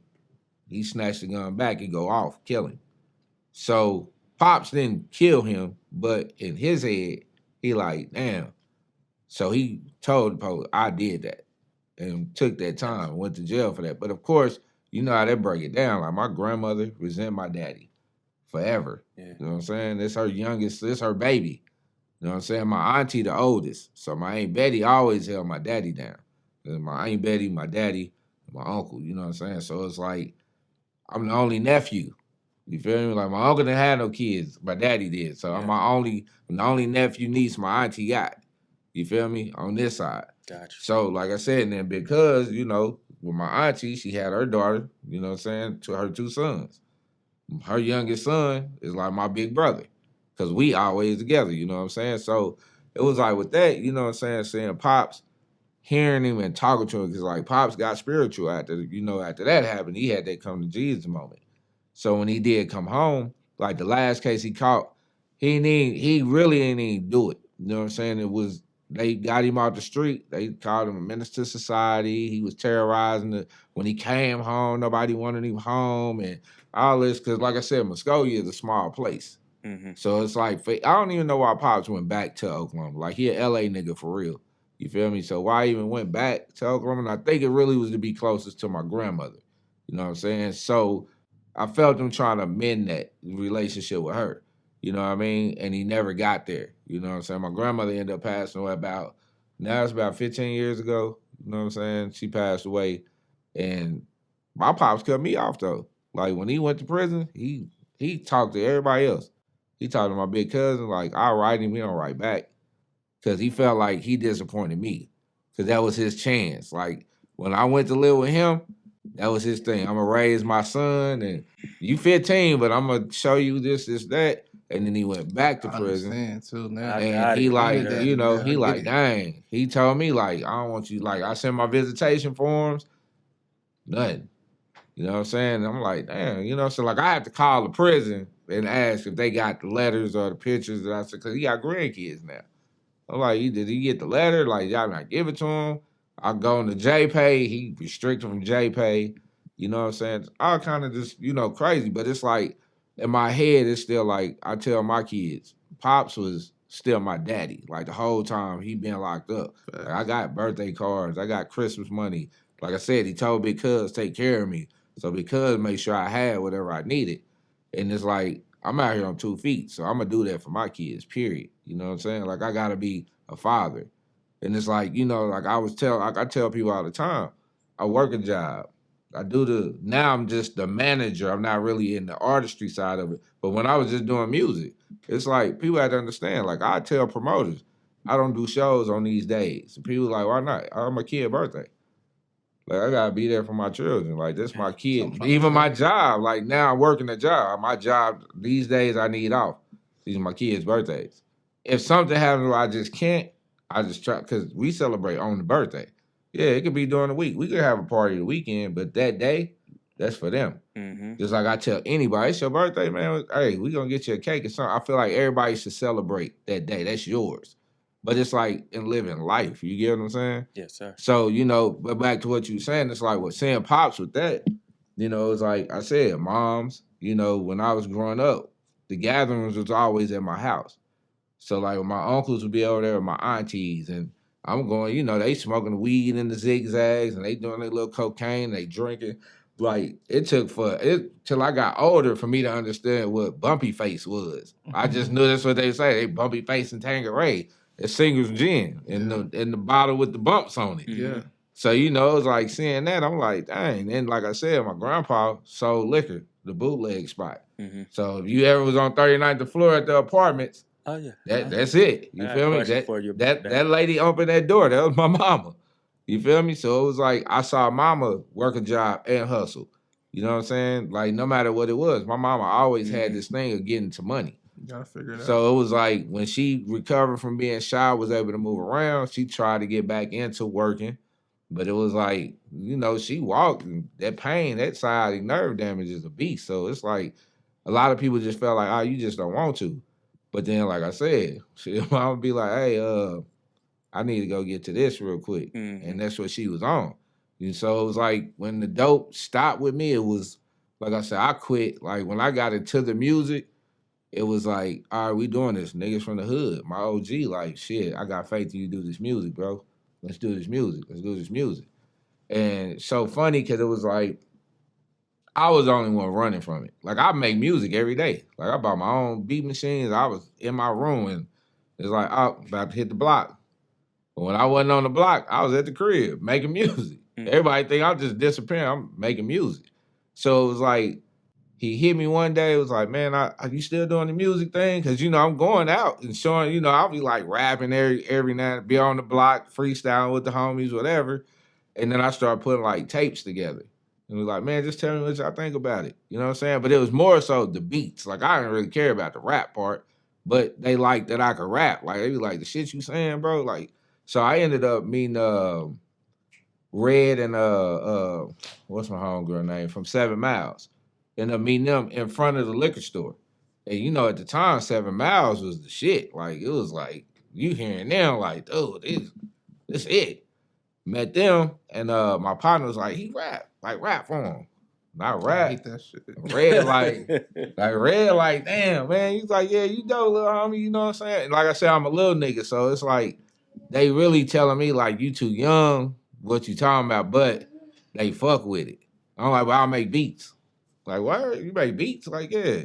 Oh, shit, send me some beats. You know, at that time, it wasn't like you could just email the nigga. We had to put the shit on a CD. Now I got to run into you again. So it's like, I'm going to the party house, hoping I see these niggas. And, you know, they told me to give them some beats. You know what I'm saying? And so it was like, again, OG, something happened. OG ended up getting robbed. Like, his spot got kicked in. Niggas robbed him. So word come back that there's some niggas from the block did shit. So, I'm never forget, I'm walking down 31st Street. I'm going over this chick house. I got my backpack with me because I kept my beat machine with me. This nigga hit the curb on me like, boop, boop. Hey, come here, let me holler at you. I'm like, holler at me about what? He like, I just need to talk to you. But the way he pull up on me, I'm like, bro. And so I guess he seen me moving my bag. He like, before you even do it, they got the gun on me, everything. I'm like, bro, I ain't about, like, what is you talking about? Like, I ain't even on that. Like, what's up? Get in the car. I get in the car. I was like, first, man, I don't know nothing about nothing. This first thing I said, I don't know nothing about nothing. I heard, he like, nigga, I don't even talk to you about that. He like, you still doing your music, right? I'm like, yeah. Like, nigga, I want to start a record label.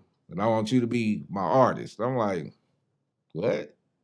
Like, it's the conversation. I'm like, so, hold on. You ain't coming to talk to me about, you want me to do some music? Like, and I laughed. I said, man, whatever, bro. You ain't for real. Like, how much it's going to take? I'm like, shit, I don't know. Like, I ain't got no record label, nigga. What you mean? What it's going to take? Like, shit, we got to ask somebody. You know what I'm saying? I got some homies that do music that's kind of doing something. Maybe I can ask. He like, nah, we need to figure it out. Like, I'm for real. I'm like, all right, whatever. I got out the car. I ain't think nothing else about it. Nigga pulled up to my crib next day. Knocked on the door. My mama like, Dave out here? I'm like, what this nigga doing at the crib? What's up? Bro, you think about what I said? I'm like, this music shit? Like, nigga, I mean, hey, if you really trying to do it, bro, we could do the shit. You know what I'm saying? I'm still bullshitting with him because I'm thinking the nigga just on bullshit. I'm like, man, we do whatever, you know. He's like, well, I talked to these people, man. They told me we need to do this. I need to get an LLC. I need to do woo-woo. I'm like, are you for real? He like, yeah, I'm serious. Like, I really want to do this music shit. And then he said the key thing. He was like, it's time for us to get out the streets. David just did 10 on a murder and came home. You know what I'm saying? And then he got caught on some other shit. So he on parole. You feel me? But he that nigga. Like, we know. Everybody know he do what he do. You feel me? He one of them guys. So I'm like, shit, man, we'll see what's up. But in my head, all I'm saying is the money side of it. Because I'm like, shit, when I really start thinking about it, we start independent. We could do this. Nigga, he got the bread for us to do what we really need to do. And we could do it the right way. I'm going to call my people that's already in the industry. Like, I'm putting the plan together now. Because I'm knowing he for real.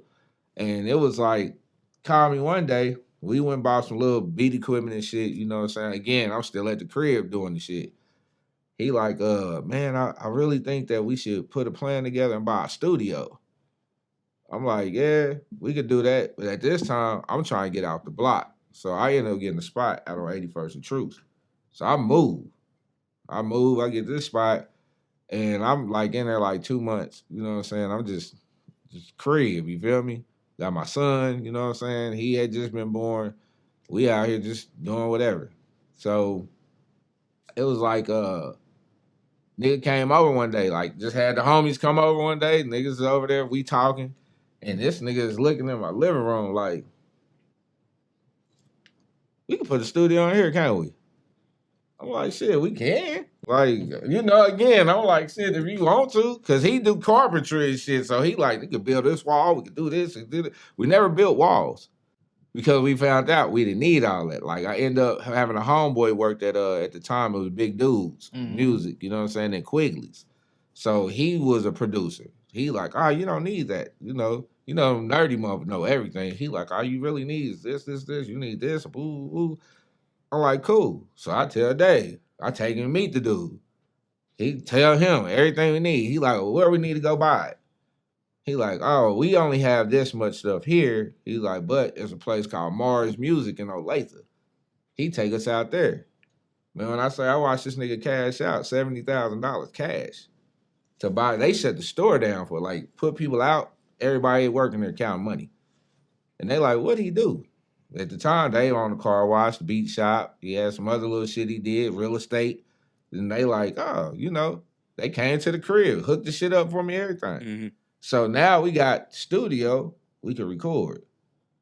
I'm like, cool, let's do this shit. But I gotta go to work. I was working at AT&T at Town Pavilion. Man, that pissed this nigga off, bro. Like, he like, what you mean you gotta go to work? Like, nigga, I gotta go to work. Like, Yeah. the fuck? I still gotta pay bills. I don't do nothing else. But, so he like, how much you making at your job? I'm like, what you mean? He like, nigga, what you making at your job? I'm like, shit. I'm like, nigga, I make like, shit, every month I'm bringing like $2,500. He's like, I'm gonna give you $5,000 a month. 25 this week, 25 this week. Nigga. That's all you do. What we need to do? I wish I would have got that. He said, that's all. This is all you do. Yeah. I said, man, I ain't even quit. I just never went back to work. And I was like, shit. And I mean, it was like, and this is before So Heavy, all of this is like, we just DP entertainment. Mm-hmm. We just putting music in. I'm just making beats and I'm rapping. Cause he telling me, fuck making beats for everybody else. Do your shit. Make your music. Like, I want to hear your shit. Fuck these other niggas. And he adamant about it. Like, I got niggas from the block that's coming through. They record. Get them niggas out of here. Fuck that, man. Put your shit together. I'm like, man, it took us, we went to the Kappa Beach one time. It took us to go down there twice. And he was like, you see how them niggas riding around? This nigga got BMW. I met Boosie Badass and Lil Webby. Mm-hmm. This nigga Boosie was like 16, had a 745. From rap music, bro. These niggas making music. He like, you see that? He like, nigga, I'm like, nigga, I got a Lexus. What you talking about? He like, but I gave it to you. I'm like, okay. Okay. The record label gave them they shit too. Like, the fuck? Like, he like, nah, but what I'm saying is, I need you to see outside Kansas City. Like, you keep saying the city, bro. Fuck Kansas City. We come down here, we get love. And he was right, bro. I go down there and we just talk to people. Like, he rap. Can he get on? And it wasn't no, oh man, let me see. It's like, yeah. We doing shows with cats that's like, we doing these shows with these niggas, bro. So it was like, we put the first CD together. We went to Houston and met niggas. Met a nigga named Dan Dan. Dan Dan was Straight Profit Records. He was a CEO of the dude that did Want to Be a Baller with Lil Troy. The nigga that rapped first on the song. And they got him a distribution deal. And then got him a deal. So Dan just liked us so much, bro. He's like, man, I'm going to take y'all, get y'all a deal. I'm like, how you going to do that? He's like, nigga, we went to Southwest Wholesale, walked us right in that bitch. Like, these are my niggas from Kansas City, bro. His name Xta-C. This the album right here. So get them niggas a deal.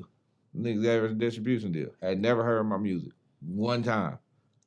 I'm like, damn, this nigga got power like that. But they knowing how much money this nigga that made them off of what they doing, so they taking his word for whatever. Just so having the album was pretty cool. So, you know, I fast forward, we come home, and we thinking about getting back in the streets. They like, man, the money, this music shit ain't working, bro. I can't do it. I gotta get back to this, bro. And I'm like, man, I remember that argument. We on the porch on 40th at the Woodland arguing about it. I'm like, bro, we don't need to go back. If we go back, we gonna fuck this up. We gonna fuck. I'm like, nigga, you on parole? And, nigga, you gonna go to prison? Like, this is the conversation. It's like big bro, little bro having a conversation. We arguing lightweight. He like, man, I swear to God, and the nigga go in to his mailbox, and we had a check from Southwest Wholesale. But like our first little thing, it was like 15 grand. He like, oh, nigga, we rappers. He like, nigga, we rappers. I was like, what? He was like, nigga, look. He's like, we got a check, bro. We rappers. I was like, and it was, but like I said, you know, like he say, you know, his spiritual journey, man, I'm like ignoring everything that God was putting in front of us. Yeah. Because, you know, unbeknownst to me, you know, big bro, no, I hated him for this shit, man. It was like, we start popping, bro. Like, shit start going. And again, this is all before So Heavy. But I'm like going to Columbia, doing shows. I'm in St. Joe, doing shows. I'm hitting everywhere, Jeff City. I'm getting in good with people. You know what I'm saying? Like the colleges, my partner, James Cristo, he was an alpha. So I'm making music with him, and he like taking our music, giving it to all the fraternities and the sororities. So that's how I really got to popping in all the colleges, because we doing that music with the frats. So they showing us love. I made a whole stroll song, you know what I'm saying, for the frats and the sororities. So they calling me to do that just because. So I'm like, when they did a show at Mystical in Columbia, I never forget, we went, and this is the one show DP didn't go. And I'm like, man, you should have, man, you made a place called the Big Ass Bar and Grill. And I did a show down there before with Ludacris, and the shit was crazy. Like, and they like me so much. The radio station, they booking me to do shows by myself. So they like, we got Mystical coming. Want you to come? Well, hell yeah, I'm going. Then shoot down there, we do the show. I come back home.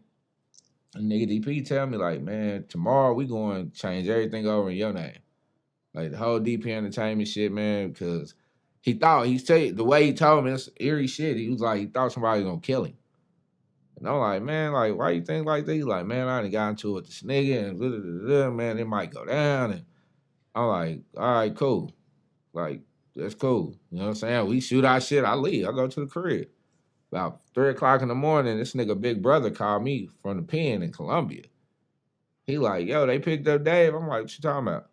He's like, did they get Dave? I'm like, bro, what are you, like, I'm like, what, bro? Like, who is this? He's like, this CP. I'm like, what are you talking about? He like, man, go check on Dave. So, of course, you know, I'm like, nigga calling me from prison? Like, I hop in the whip. I shoot down 39th Street. Man, police, they got this whole shit blocked off and wrapped this nigga up. Come to find out, a nigga we done met doing construction in front of this nigga house, they undercovers. They watch the nigga. And dude got it cool with us because he tell us he from Florida, he a rapper. He like, all right, he got white dude, tattoos, everything. He like, I rap, woo, woo, like, yeah. Like, so we didn't befriend him, but he was cool. So we would see him every day. But we never told him we just told him we did music. You know what I'm saying? Like, we never said, oh, Dave, like, I used to do this or none of that. But he had got snitched on by another nigga he was cool with. So it was a whole setup the whole time. They had just been watching him. They so do that too. It was like, this investigation was like 6 years. So it was like when the shit went down, it was like, they just wiped out everything, bro. Like, everything was just gone. Only thing we kept hold to was the equipment. So, like I told him, I'm gonna make this music. This is what you wanted me to do, make this music.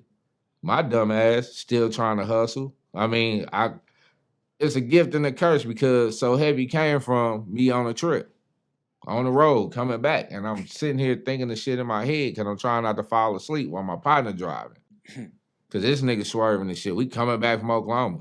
That's how that shit came about. And it was like, who would ever thought I put this shit out and it did what it did? And it was like, it opened every door. And it was so crazy because it's like, when you talk about meeting people, how in relationships with people, you meet somebody right now, people say, be good with this person because you're going to meet that person again. Facts. And it's so crazy because when So Heavy hit, like all them colleges that had those DJs, and when I met you, you was just getting in. You was interning. You was trying to do this. Now you that person. And they like, So Heavy, X, I know him. Hey, man, this face down here at LU. You come down here and do a show for us? Hell yeah. Hey, man, this man, this DJ The Sickle. I'm down here in St. Louis, and they want you to come. What? Then I met the whole nine here. I met DJ Cub here. Them the niggas broke that record. Took that shit to St. Louis and blew me the fuck out the water. And I was like, who would have ever thought, bro? And all that come from, like he said, once I said no more to this, the guy opened that door and said, all right, so you sure you done? I'm like, I'm cool.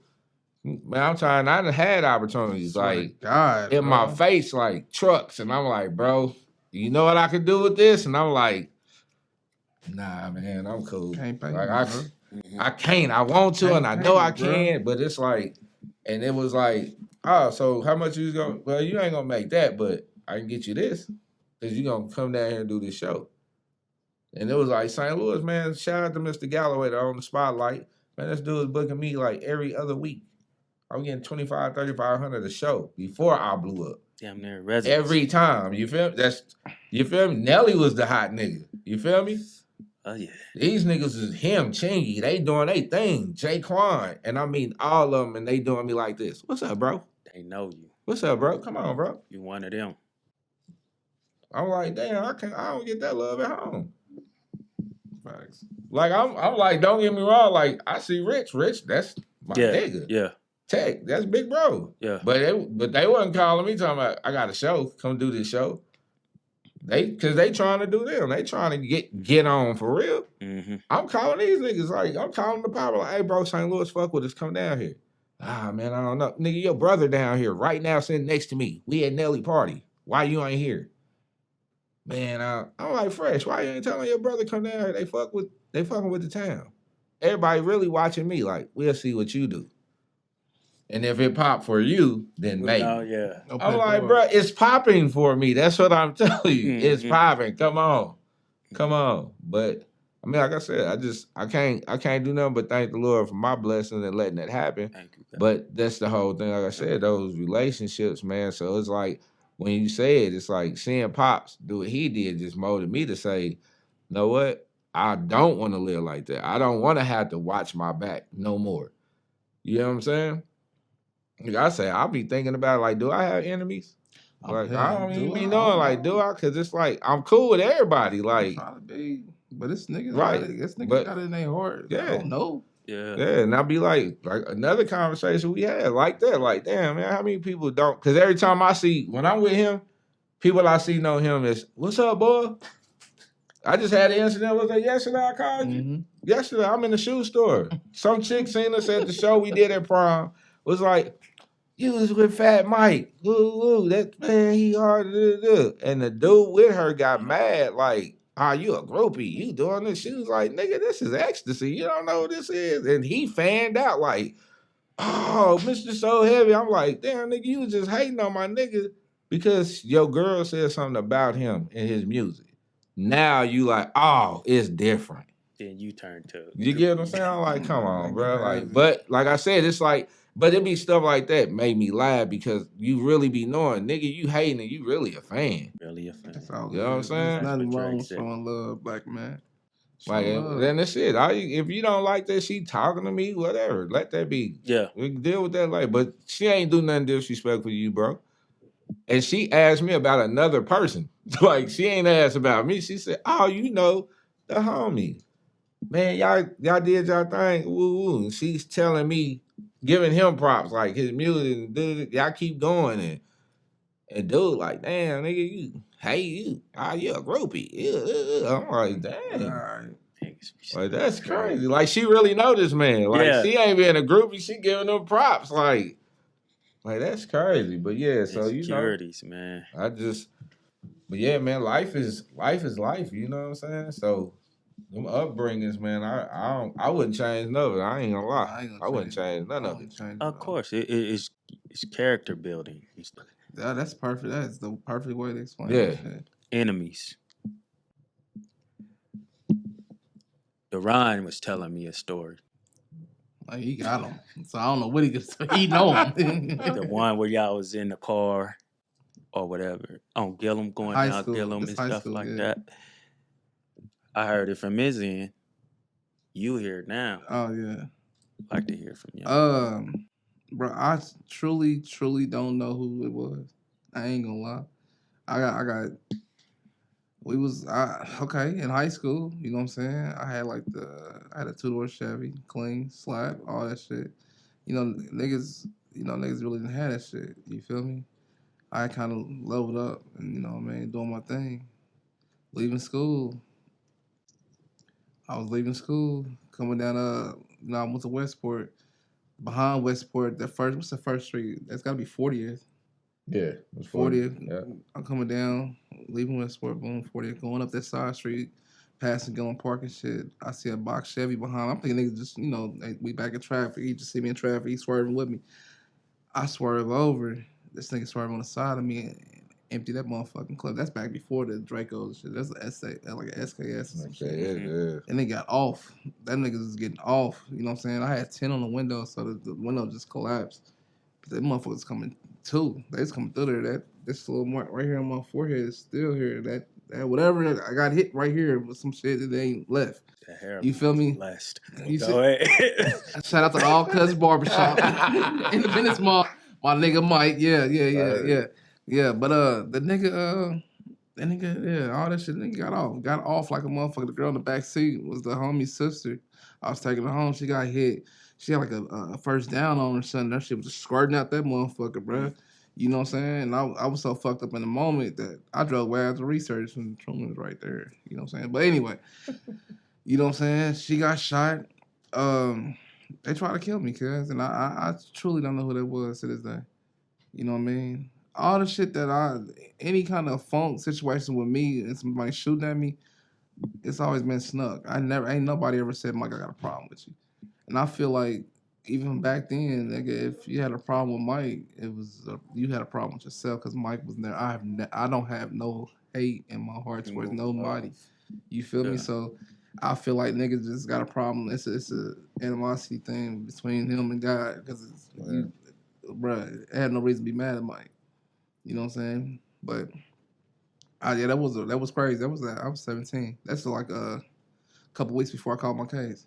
That you got your little brother with you too. I had my little brother with me. They tried to kill us, or they really tried to kill us. And I remember when it was happening, the bullets was coming. He tried to get up, and I grabbed his head and brought him back down. As soon as I did that shit, that bullet went right through that motherfucker, right in the seat.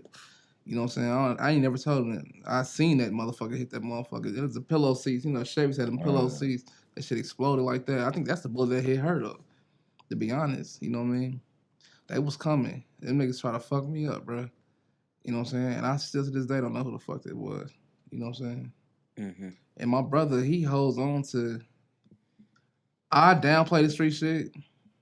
You know what I'm saying? My brother holds on to that shit heavy, bro. He be like, you know what I'm saying? He know we got shit to lose now.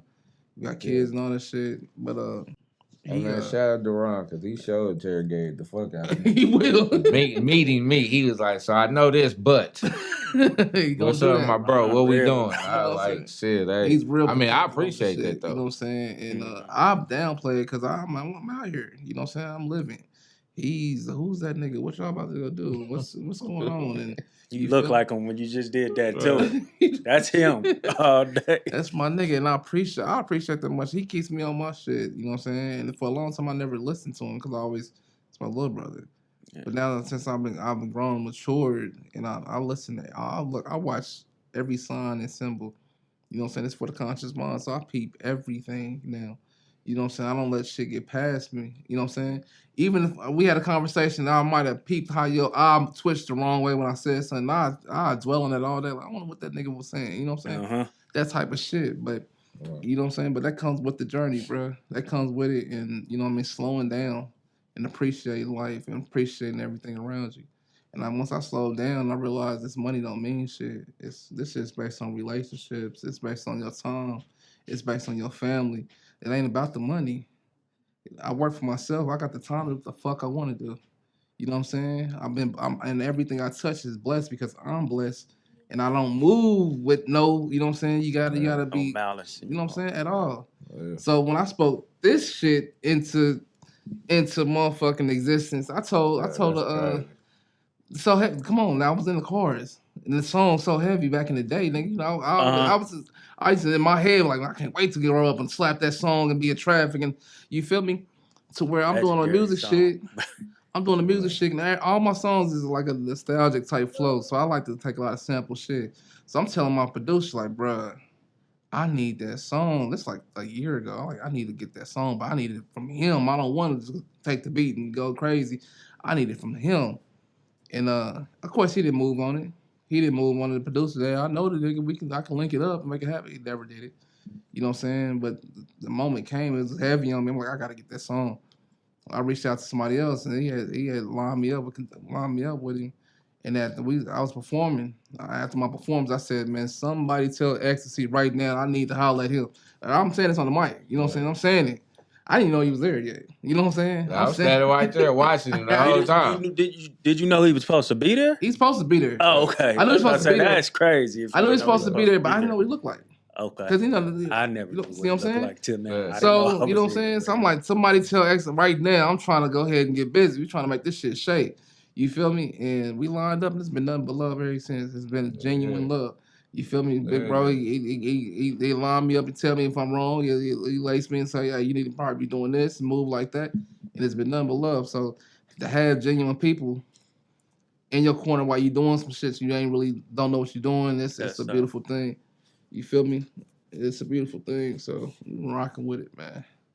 Definitely.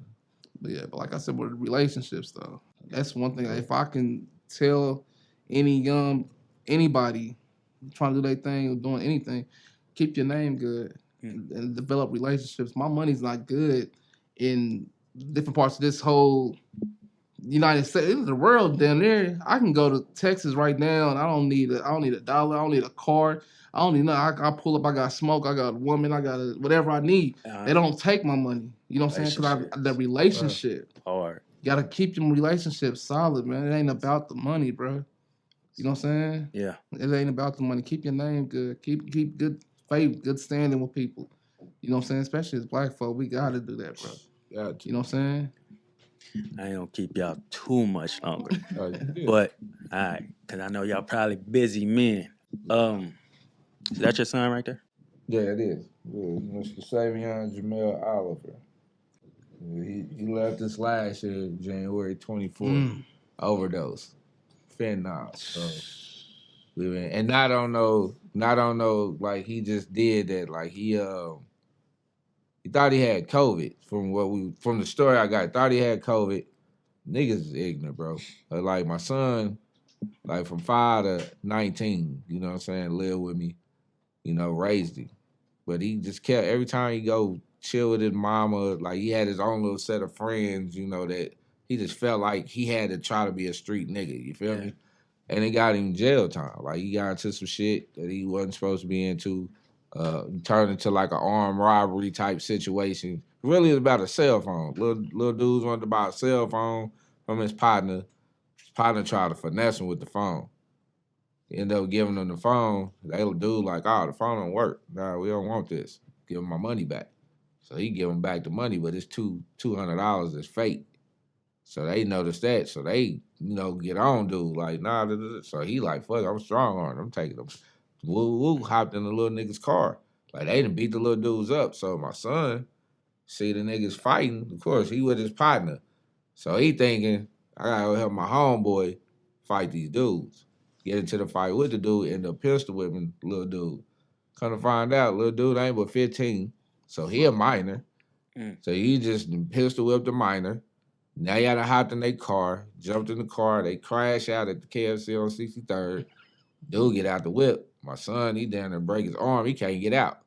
Police get hop on him. You with it, it's you. Grand Theft Auto, armed robbery, counterfeit money. Like he had like 9 felony charges, you know what I'm saying? And that code of the street shit. I ain't saying nothing, I ain't doing this. Yeah. Like nigga went to court like 4 or 5 times. The judge kept trying to get him like, just tell me what happened. And they kept telling him like, we ain't asked you to snitch. We know who the other person is. We need your side of the story. And he ain't understanding. If all he would have said was, I was with my friend. I thought he was getting beat up. I went and helped him fight. Yeah, you was going to get that gun charge because it's unregistered. You was going to get that, abuse on a minor. You was going to get that. So luckily, man, I came back home and I ended up getting him an attorney. He finally started talking to the attorneys, but the judge felt like he had no remorse. She like, I didn't ask you numerous times. And you like basically said, fuck me. So why should I feel it? It took the little dude's family find out I knew them. And we talked, you know what I'm saying? And they like, oh, that's just, and they understood what happened. So they like, they talked to him like, little dude, moms talked to my son. Talked to him and she was like, look, I understand. She told the judge how she felt like he was just bad wrong place, wrong time type situation. And the judge gave him leniency. So they was offering him at the time like 9 years. In the case, they pled him all down. I think he got rid of all but 2 of the cases. So they gave him 6 years. So he already did some time service. So he ended up going to prison. You know what I'm saying? He ended up, came home. He came home that year before. You know what I'm saying? Was it 2021? Mm-hmm. Was it 22? Yeah, no, 21. Came home. You know what I'm saying? And for some reason, like, he just stayed away from me, though. Like, you know what I'm saying? Like, he came to the crib one time, see my mama. Every time I would call him, it was like, he called me, asked for money, something like that. But he would never, like, I'd be like, pull up. Invite him Thanksgiving, invite him to crib, never showed up. And I was just like, dang, that's weird. Like, you ain't, you know what I'm saying? You ain't pulling up on me. Like, what's the deal? And it so happened, I think it was my daughter, ended up showing me this nigga on TikTok or Instagram. This nigga, all these pictures on there. He got pills and shit, guns. Like, bro, you on parole. What is you doing? Tripping. So, of course, he gonna get that from me. Because I'm like, bro, Yeah. you tripping. Like, you on 12-12 for a long time. Nigga, my PO cool. I said, bro, ain't such thing as a cool PO. Boy, that shit Ain't no dead. such thing. Like, what is you talking about? I'm like, bro, like, you stupid. Stop doing. So then the next conversation we have, it was more like, this is like the week before he passed away. He's like, yeah, man, I went to Chicago with this construction job. Like, he telling me all the good shit. Like, I did this, and I think I'm going to get that job, and woo, woo. I'm like, okay. I'm like, so what else going on? Now, mind you, told I got a grandson now. I still ain't met. I'm told I got a granddaughter. He about to have. I'm like, all right, well, you're a family man. Like, bring my grandson over. I want to see my grandson. I want to meet him. We gonna do that. We gonna do that. And then it was like the next phone call I get, his mama telling me he didn't overdose. I'm like, you know what I'm saying? Like, what? Like, what's the deal? Like, she like, yeah, they tell her, you know, they didn't call the police. All his little homies at the crib, they got guns and drugs on. They scared to call the police and the ambulance. So my son sit there unconscious for like an hour. Oh my God, bro. So they just, you know what I'm saying? They finally get there for that. They come in, even when we get to the hospital, it's like the doctor come out, black doctor, and I commend him. And, you know, my son possibly would have still been here had the people thinking street code and not telling shit would have spoke up. But it was like they there and they're asking like, so was he drinking? Was he doing this? Was he doing that? Bruh. What does he have in his system? And the doctor came out like, listen, I don't care who doing. What did he take? Because I don't want to put the wrong drugs in him and kill him. So they finally, his little girlfriend tell him like, well, we gave him this pill. He's like, he think he had COVID because he's supposed to be going to the doctor the next day to do a COVID test. But she like telling him like, just take this perk and it'll make you feel better till you can go to the doctor. Woo woo. They ain't knowing the shit laced with fentanyl. You know what I'm saying? So the shit being unconscious, he brain dead. So you know, after a while, he just start shutting down on us. You know what I'm saying? So it's like with that happening, you know, like that with anything touched me the most because it was like all I could do is sit there and think about. I done lost homies. You know what I'm saying? Like I said, my grandparents passing away, stuff like that. My auntie, who's like my best friend in the world, you know, closer than me and my mama. That was my mama. But it was like this. It's like, even like now, you know, so like I said, we just celebrated a year of him passing. His birthday, April 8th. And I was just like, it's like you don't know how to feel. And it's so crazy, like the year before that, like months before that, my partner, Big Mac, you know, his son got killed. And it was like, when his son got killed, you know, you looking at this like, dang, what I'm going to say? Like, what do you say? How do you know what I'm saying? To somebody, it's like, I don't have no words. All I can say is, bro, I'm here for you. You need me, holler at me. You feel me? Before that, my other partner, Stevie B, his son passed away from some disease, and that's a kid. He's like 8 years old. Yeah. So it's like another thing, you know what I'm saying? You don't know what to say. So then it happened to me, and it's the same thing. It's like the homies, like, dang, bro, and everybody knew my son. Like, all my partners know my son. You know what I'm saying? Like, I ever had a partner of mine told me, like, man, I just seen your son like a week ago. They told that nigga get right. Like, he in the store, got his gun hanging out. I'm like, boy, what is you doing? Man. Like, get yourself together, boy. But it was like, to know that, and then it's like, I'm sitting here, and it's like, his girlfriend hit me up, was like, you know, his mom and them don't like me, but here go all the pictures of him. Like, she took pictures of this dude every day from the day he got out of jail. Mm-hmm. She's like, here you go. Whatever else you need from me. I got his clothes. You want his clothes? What do you need? And I'm just like, damn. But then she started telling me, like, yeah, Savion was depressed. He was going through this. He was going through that. I'm like, why he ain't never say nothing? So then I talked to his uncle, his mama brother. He tell me the same thing. Like, his son and my son were like this. So Lil Willie was like the only person there that knew when it happened. He was the one rushed over there, called the ambulance. Like, hey, man, my cousin over here dying, and y'all just sitting here. So that fuck with him. Then they turn around and try to blame it on him. Like, you the one gave him the pill. Like, nigga, I wasn't even over there. But like he said, I was the one that got the nigga in the drinking lane when he came home and smoking heavy, and because he was feeling away, and I ain't knowing what to do with little cuz. I just trying to help him deal with it. Then he stopped. Like, he kicked the shit. Tell him, man, you got to stop. Like, let them drugs go, bro. They ain't the move, but it was too late. You know what I'm saying? With that so, music shit. Yeah, same shit. And that was the other thing. My son kept telling me he wanted to rap. All right, we can go to the studio. Like, we can do that. Never link up with me to do that. You feel me? So I was just like, man, it's like the things I didn't know. You know what I'm saying? And everybody's like, well, maybe if you paid attention to this, but shit, I was paying attention. He was hiding it from me because he didn't know how to explain it to me. And it took, like I said, it took for her to tell me, like, we would talk about you all the time, and he'd be like, man, I gotta go see my pops. Like, I don't know how to say to him, I'm going through this in my head, because like he said, he was resentful about it. His cousin died while he was locked up. Like, partner got shot. Like, got shot, almost killed, got paralyzed. In 2 years, he learned how to walk again and died in a car wreck. God damn. And my son felt like he having survivor's remorse because it's his best friend. You feel me? He like, dang, if I was here, you know what I'm saying? Matter of fact, when he got out of prison, that was the first thing he did. He went to where he died at, took a picture. It was like, I'm home, I'm here. You know what I'm saying? And I'm like, damn, then now you gone. Like, it's crazy. Right. You know what I'm saying? That cycle, man. But it's like, when you talked about what you was talking to him about us poisoning our own communities and all that. And it's like, to hear the music now, to see, like, I swear, I've told people all my life was So Heavy, I hate it. So I never liked that song. Like, not one time. It's usually them. Not one time. And then it's like, now, though, you think about it. And I was like, I remember one of my best shows, one of my favorite, was Samuel Watkins. I did that for the kids. But it was like, when I say kids, we talking 8, 9, 10 years old. And they're repeating every word of So Heavy. Not the radio version. The dirty version, they're repeating it. And it's like, I'm thinking like, bro, you know, I was the first, I had murder on the radio.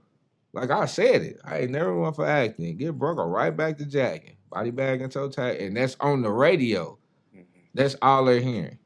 Bruh. That's all they're hearing.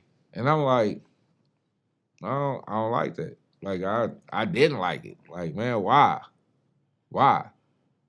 But it's like, even like now, it's like, the music, it's like, yeah, we can't change who we are. We are who we are. It is what it is. To do anything else would be being fake to somebody. For me to not tell you my story, for me to tell you, you sell drugs, you wrong. Because then I'm a walking contradiction. Like, nah, let me tell you why you shouldn't do it. You know what I'm saying? But even then, if you're going to do it the right way. Right way. And I know that's crazy. That's right. That's like, it's crazy to say that. Let me show you, like, the reason why not to do it. Right. I always wanted to be a person, because, you know, niggas that talk this shit. You know what I'm saying, about doing better and whatever the case may be. But I'm gonna show you, lead by example. It's a motherfucking poem, bro. I read. It's bad, motherfucker. It's called what is it called? The scripture. Basically, it's about talking, not stop all that talking about it and actually living that shit. Do it, yeah. Living it. So I'm gonna be the person that show you how to, when I make it in this rap music shit, I'm gonna show you niggas how you supposed to do, how you supposed to move as a person with influence, with personal money and all that shit. How you supposed to do that shit. You can do this without being this person, shoot 'em up, bang, bang. You can do this while putting money in your neighborhood. You can do this by coming together with other black men and making shit happen. I'm gonna show you how to do this shit.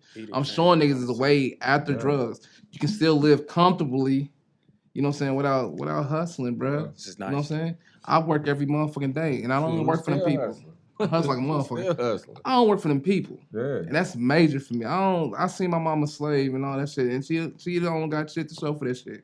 You know what I'm saying? I didn't see my parents, I didn't see people around me bust their ass for them people. You know what I'm saying? They ain't got shit to show for that shit. Man, motivation was the person. I'm trying to tell you. Swear to God. Like, it's like, and like I said, it's like him, you know what I'm saying, the other little artists I got, you know, well, not little artists, but the other artists I got, it's like they don't understand even with me. Like, it's like, well, we got Straight Drop Blue, Sam G, you know, it's a couple of them, you know, but it's like, with them, they're younger and they don't understand. It's like, what I'm doing for them, it's like, it's still for me too, because it's like, they're creating something in me. It's like, they're bringing something out of me, because it's like with him, it's like, man, I sit and I talk to these dudes, and it's like, this is not just not an artist I manage. This little bro. So it's like to guide him in that direction to say, this is what I went through in this music industry. Because a lot of cats don't understand this industry works in the streets. Like real shit. Niggas will rob you blind and have you back on street shit. Because, and when you look, it's legal too. They doing it, pimping you with that pen. And you ain't even knowing it. So for me to be blessed to learn that side of the game and to have the street shit with me, it's like, I know I got fucked in a distribution deal. Man, I went right down there on street shit. Like they're talking to my manager on the phone like he ain't shit. Like, fuck you, we did, we're back, we'll do, until I walked in there. And then it's like, oh, you thought I was just the rapper. Nigga, I'm the CEO. He worked for me. And I got my paperwork right. And I know my business. I know what the contract looked like that we signed. You thinking I'm a fool. Yeah. That's cool. Think I'm a fool. But now you see I ain't, and I will hang your ass out this window at the same time. You get what I'm saying? Yes, so it's sir. like, get me right or I'm going to get you right. But then it's like I tell them, we don't ever want to have to go and revert to that. But at times you have to let people know you will.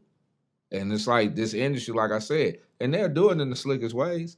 It's like, and it'd be crazy. It's like we all sitting here, they'll send some man call his baby mama like, oh, we want to do this for your kid. All right, cool, because it sounds real good. And then they come to him and they like, y'all, you remember that publishing? He like, yeah, let me get that. Well, we already spent that money on this, and now we own this. And he like, what? Yeah, because we did this for your kid. We did this, and he don't even know nothing about it. Mm-hmm.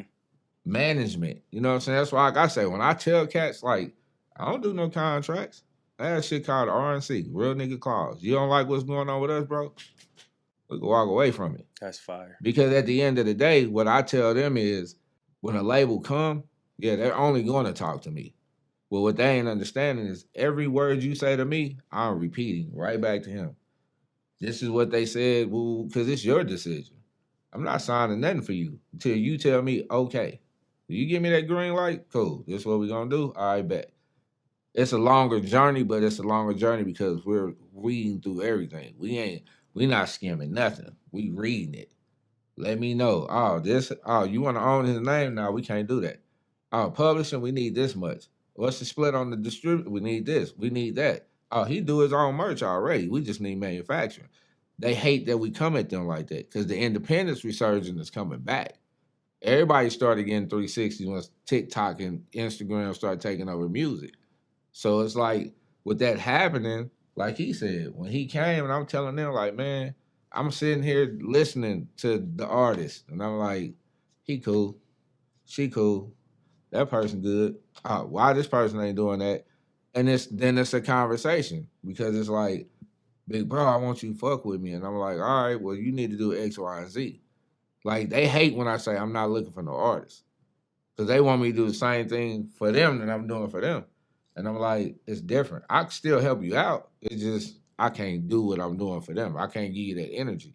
You know what I'm saying? So it's like, when I tell them, be the artist. Like, he didn't understand what that meant. We walk in the club, he got all his merch and marketing and shit. I'm like, give me that. Like, go be the artist. Shouldn't nobody see you passing out no flyer. Right up off you. Yeah, right. You got a team with you. You got, like I said, you came in here with 8 people. I don't give a fuck that these just the homie. Man, put a postcard in his hand, give her a flyer, do something, make them work for whatever they get. They want a sip of this Hennessy, make that sip cost something. Make them work for that shit. You feel me? Because at the end of the day, they'll appreciate it because now they know, oh, he got me in the club. We went and did the show. And they ain't coming for him. They want to see the artist that you here for. Opening for it. They want to see the big name act. You just gave them that for free. But guess what? So you mean to tell me you can't hand out my flyer? You can't tell somebody to give them, you can't hold my poster board up on stage with me? Right. You got my t-shirt on that you didn't pay for either.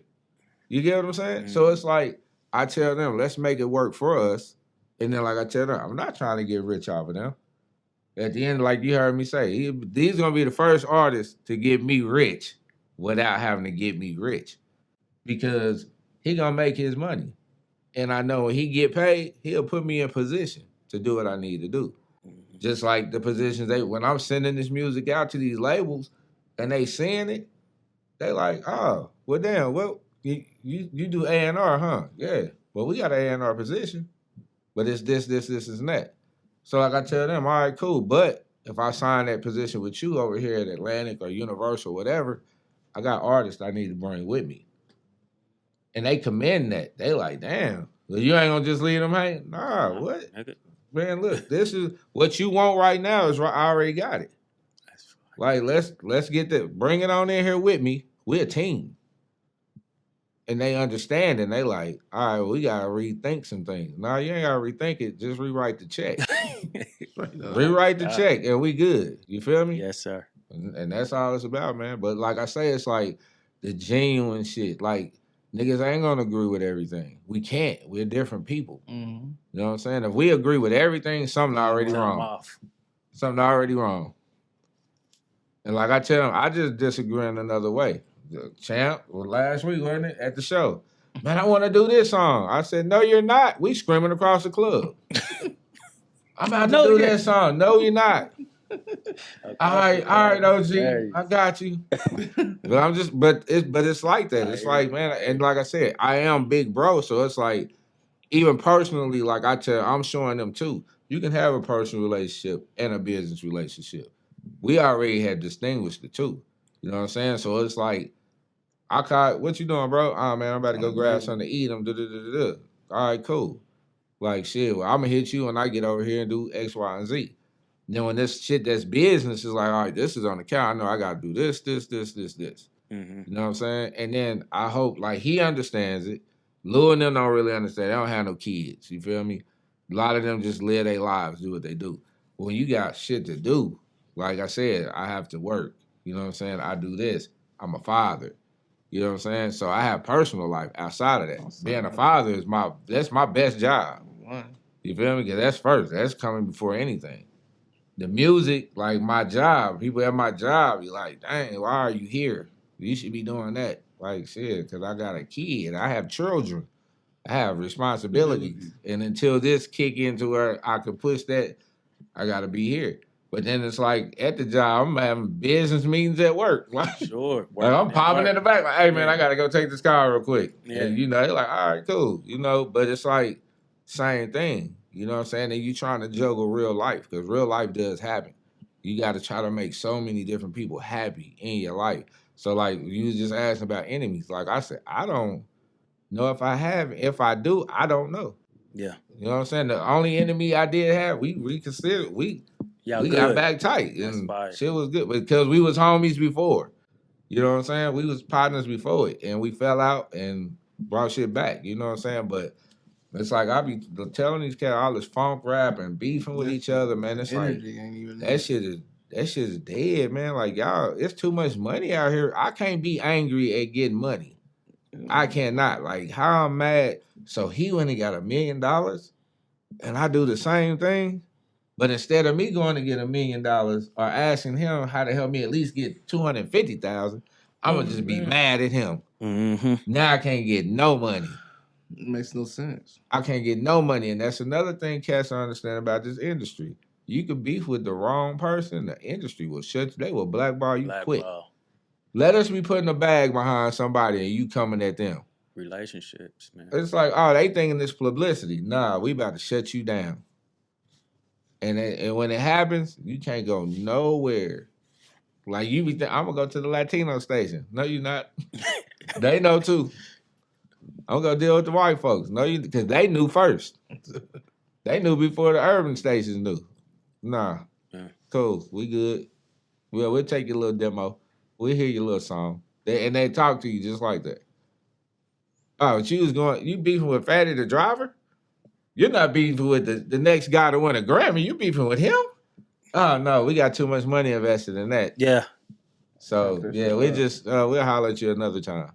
So, you know, it's learning, man. So that's why I say Kansas City is a place I love and I hate. You know what I'm saying? I love this place, but I always put it in my rear view. Your memory.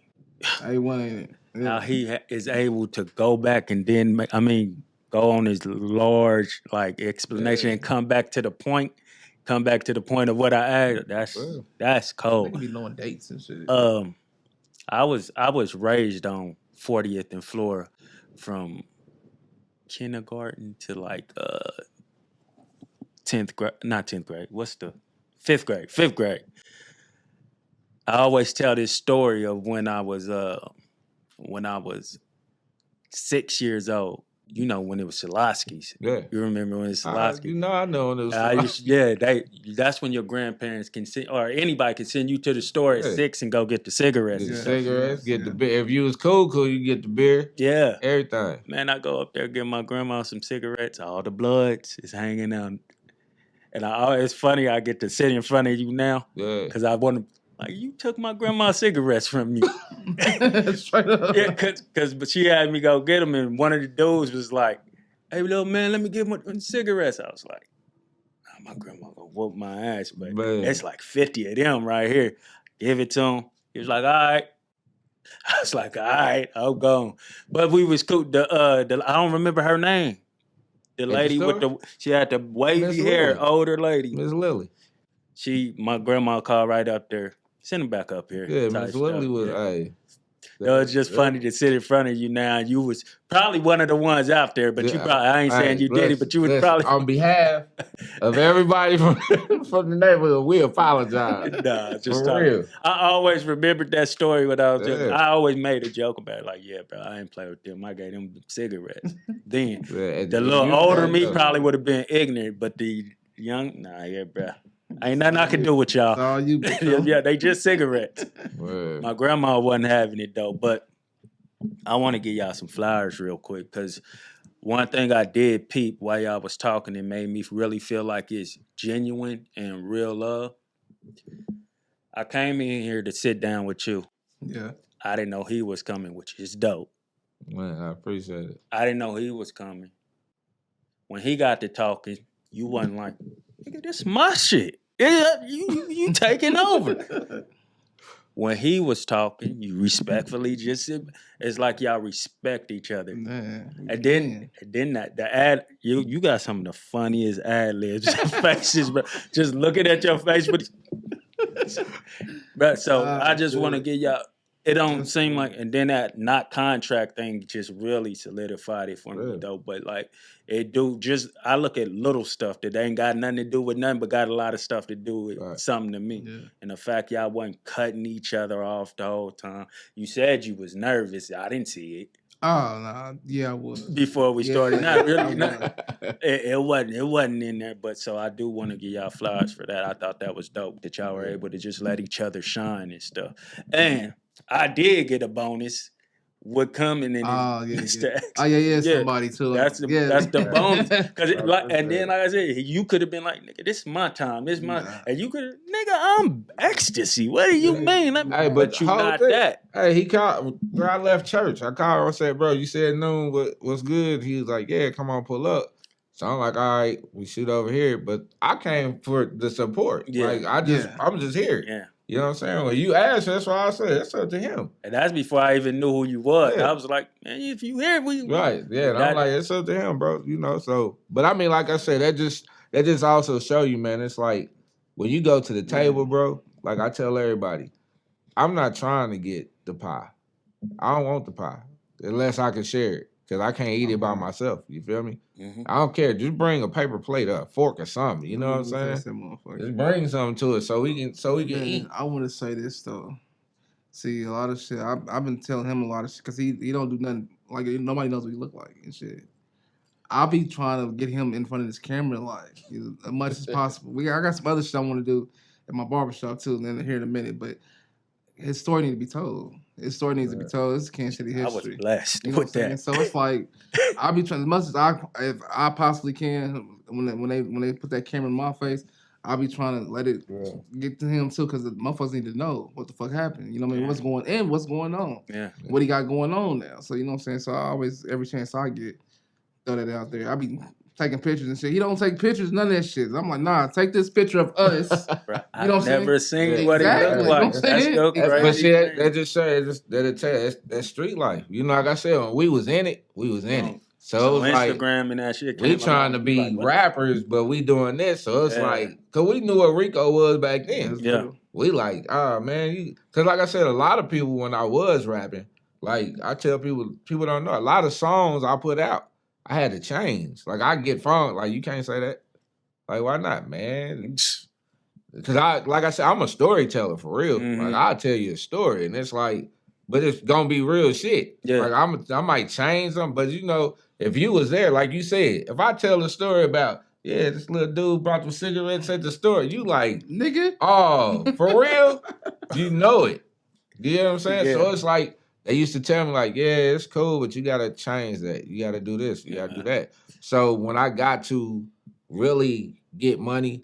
Like DP was one. He was like, man, we was just on the yacht yesterday. Talk about that. I'm like, for real? Yeah. Oh man, we was just in the mall tearing it up. Talk about that. We was just at the strip club. Talk about that. Like the stories I got about BMF, like meeting them cats. Like, hey, like talk about that stuff. Like you was balling, you was out here really doing things. Talk about that. So it's like my first album was called Ballin', Playing, and Parlaying. Cause that's what we was doing. We was spending money. We on trips. And that's what I talked about. So it's like now everybody like, oh, that nigga flashy. He this, he that. Now it's just my real life. Just I was blessed to be able to do these things. Yeah. And just because you didn't see me do it, like, so what? I got Grammy winning producer friends. I got all that. I don't have to talk about it. I don't have to talk to them every day. But I can tell you about it because I've been in them rooms. I've been in them conversations. There's a reason why my name ring in the music business. It ain't because I put out one song. You can't one-hit wonders. Yeah, you can have a one-hit wonder. You feel me? But you got to wonder what I did after that one hit. Because that one hit give me more hits. Yes. You get what I'm saying? That's crazy. What you just said there with the wonder. That was crazy. I'm just bars. Saying. And I ain't the one to brag about. I don't brag about nothing. Like I'm telling you. Like this, man, we did this all. It was and people take it like it's bragging, but it's like I'm really trying to teach you something. Like understand when I tell people about the business. As soon as I met him, first thing I said, do you got your publishing? I didn't know what the fuck. He like, man, I think I do. If you don't, we getting that first. Like, we not doing nothing. Like Lou, he is a testament to that. He put out a whole album. One song on his album, he didn't have the rights to use that beat, and they pulled it down off Apple Music. We missed so much money. But the producer was like, yeah, man, I see you doing woo-woo. He's like, yeah, man, we want to get some more beats. I want to do a whole album with you. All right, cool. He like, well, yeah, just holler my management, and we'll get everything wrapped up. So we ready to shoot him the paper for the beat. Dude, sent us a cease and desist. Like, nah. It's like that. Like, I want more money. This is what I want. But they pulled the whole album down, and I told him, I said, but this is why you got to have your business right. So it showed him, like, you making money, and then you ain't making nothing. Like, we almost had to scrap the whole project. We ended up putting it back up. We just took the song off. But it hurt. That little 30 days, like, well, you streaming every day and getting money, it's like, that hurts. So it's like, you know now? Cool. All right, so the next one, we ain't doing that. Right back to it. Know what I mean? So it's like, people got to understand, just because the dude throw a YouTube beat out and it say free, he got things, he got a link under there. Click that link and read what he really saying. BeatStars, you go to BeatStars, you got all the disclaimers, everything. Yeah. You got to sign, you got to do this, you got to do that. So it's but then again, like I said, these are just people who are up on their business. A lot of people are coming in the game knowing the business now. And that's why, like I said, the resurgence of independence is coming back because you got too many people out here that can do it on their own. Yeah, me myself, I tell them all, we need that machine. We not doing what them numbers without that machine. Like TikTok can only take you so far. Like you look at Sleazy, shout out to him. Like TikTok got him a deal, but it's like he's still on the up. He's still climbing up. You get what I'm saying?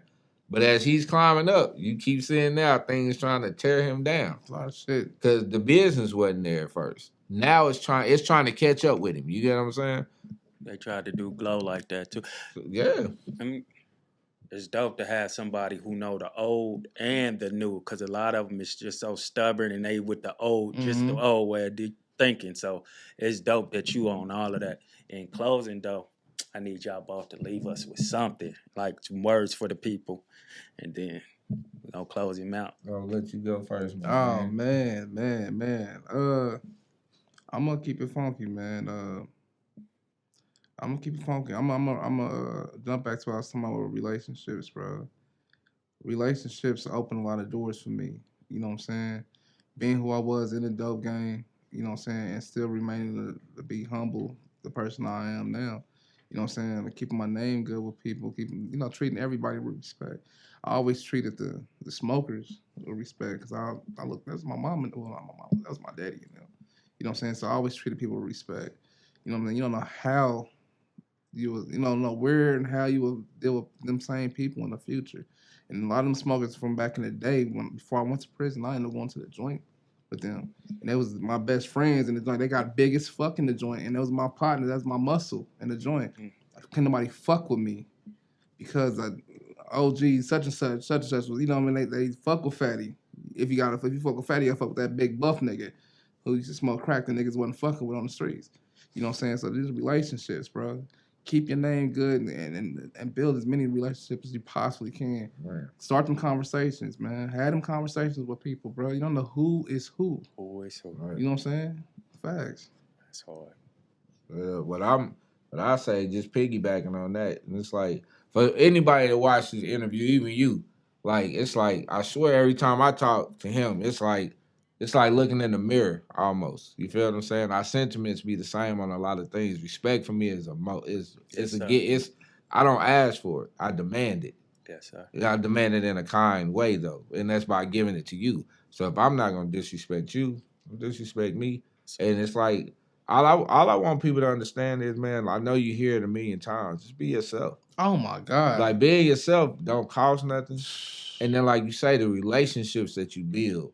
It's like with everything that you do, if you put your all into something, other people are gonna respect that. They'll help you without you asking. Man. And be humble about it. Like if you feel like you already lost. Because that means you have nowhere else to go. If you're not willing to learn, gotta be. You know what I'm saying? You gotta be, like I said, I tell my art, just listen to me. Like if I'm telling, like when I listen to this music, like I thank God for blessing me with that ear. Like I hear these songs and I'm like, this the one. This the one. This the one. Listen to what I'm saying. Now, if we did, like I said, we could disagree. And I'm gonna show you why I say that. Then if you show me why you say that, and we're gonna come to a common medium, you feel me? But it's like the artists had to understand. We saw, like I said, we did shout out to the Coalition DJs. We did the New Music Wednesday with them last week. And I'm telling them, these are the songs we need to do. And at the end of the night, the lady that's there told them, let this man do his job. He know what he's doing. And that's all I'm trying to show. I know what I'm doing. You know what I'm saying? And it's like, I know you could probably say to yourself, well, if you know what you're doing, why did? Because I didn't know it then. I know it now. From experience, though. You get what I'm saying? It's like, I know what it took for me to watch me have to burn my name, get drugged through the mud, and had to go get my name back good. Like he said, keep your name good. Somebody drugged my name through the mud. And I had to come home. I had to go rebuild them relationships by showing them, yeah, this ain't even me. This wasn't me. Thank God it wasn't. But like I had to stand on it, and it was like what I owe y'all, what I need to do to make it right. And just the fact that I even did think, like they said, man, you could have been like, fuck us. Yeah. You ain't had to do that. No, but I can't let my name, I like that my name is good. I don't want nobody to say, oh, him. You don't win all the time, bro. You don't win. Sometimes you because like you say, you double back with them same people. So it's like when I'm introducing him to DJ3, I ain't gotta be there. He like DJ Xta-C X good people. So that door is open for him. On the stream. You feel what I'm saying? It's like built, like you say, you building like Tony Neal, the core DJ. When I go to any core event, I don't pay for nothing. I just show up, and Big Bro is like, yeah, he gonna joke. You didn't show up at this one. You didn't do this. You didn't do that. It's cool. He gonna give me shit, but he gonna show love. With him, this one, all right, cool. What you got? And he ain't questioning it because he know I didn't heard it, and I ain't sending him no nonsense. Or the artist that I'm bringing, he know I ain't gotta watch them. You ain't gotta worry about what they doing. They ain't about to do nothing but they music. That's all they gonna do. You know what I'm saying? So it's like treat everything like family. If I can't sit down with you and have no meal, I don't want to do no business at all. That's just real. That's just how I feel about everything in life. So, like I said, what I tell people to take away from it is, man, just remember, it's only one you, and nobody's gonna get in trouble for you. Nobody's going to hell or heaven for you. You got to answer for yourself. If you can't answer for yourself, then you might as well just stop. Just quit. Facts. And that's it. The goal is to leave a lasting imprint on their minds and their hearts. We pray you've been indelibly marked.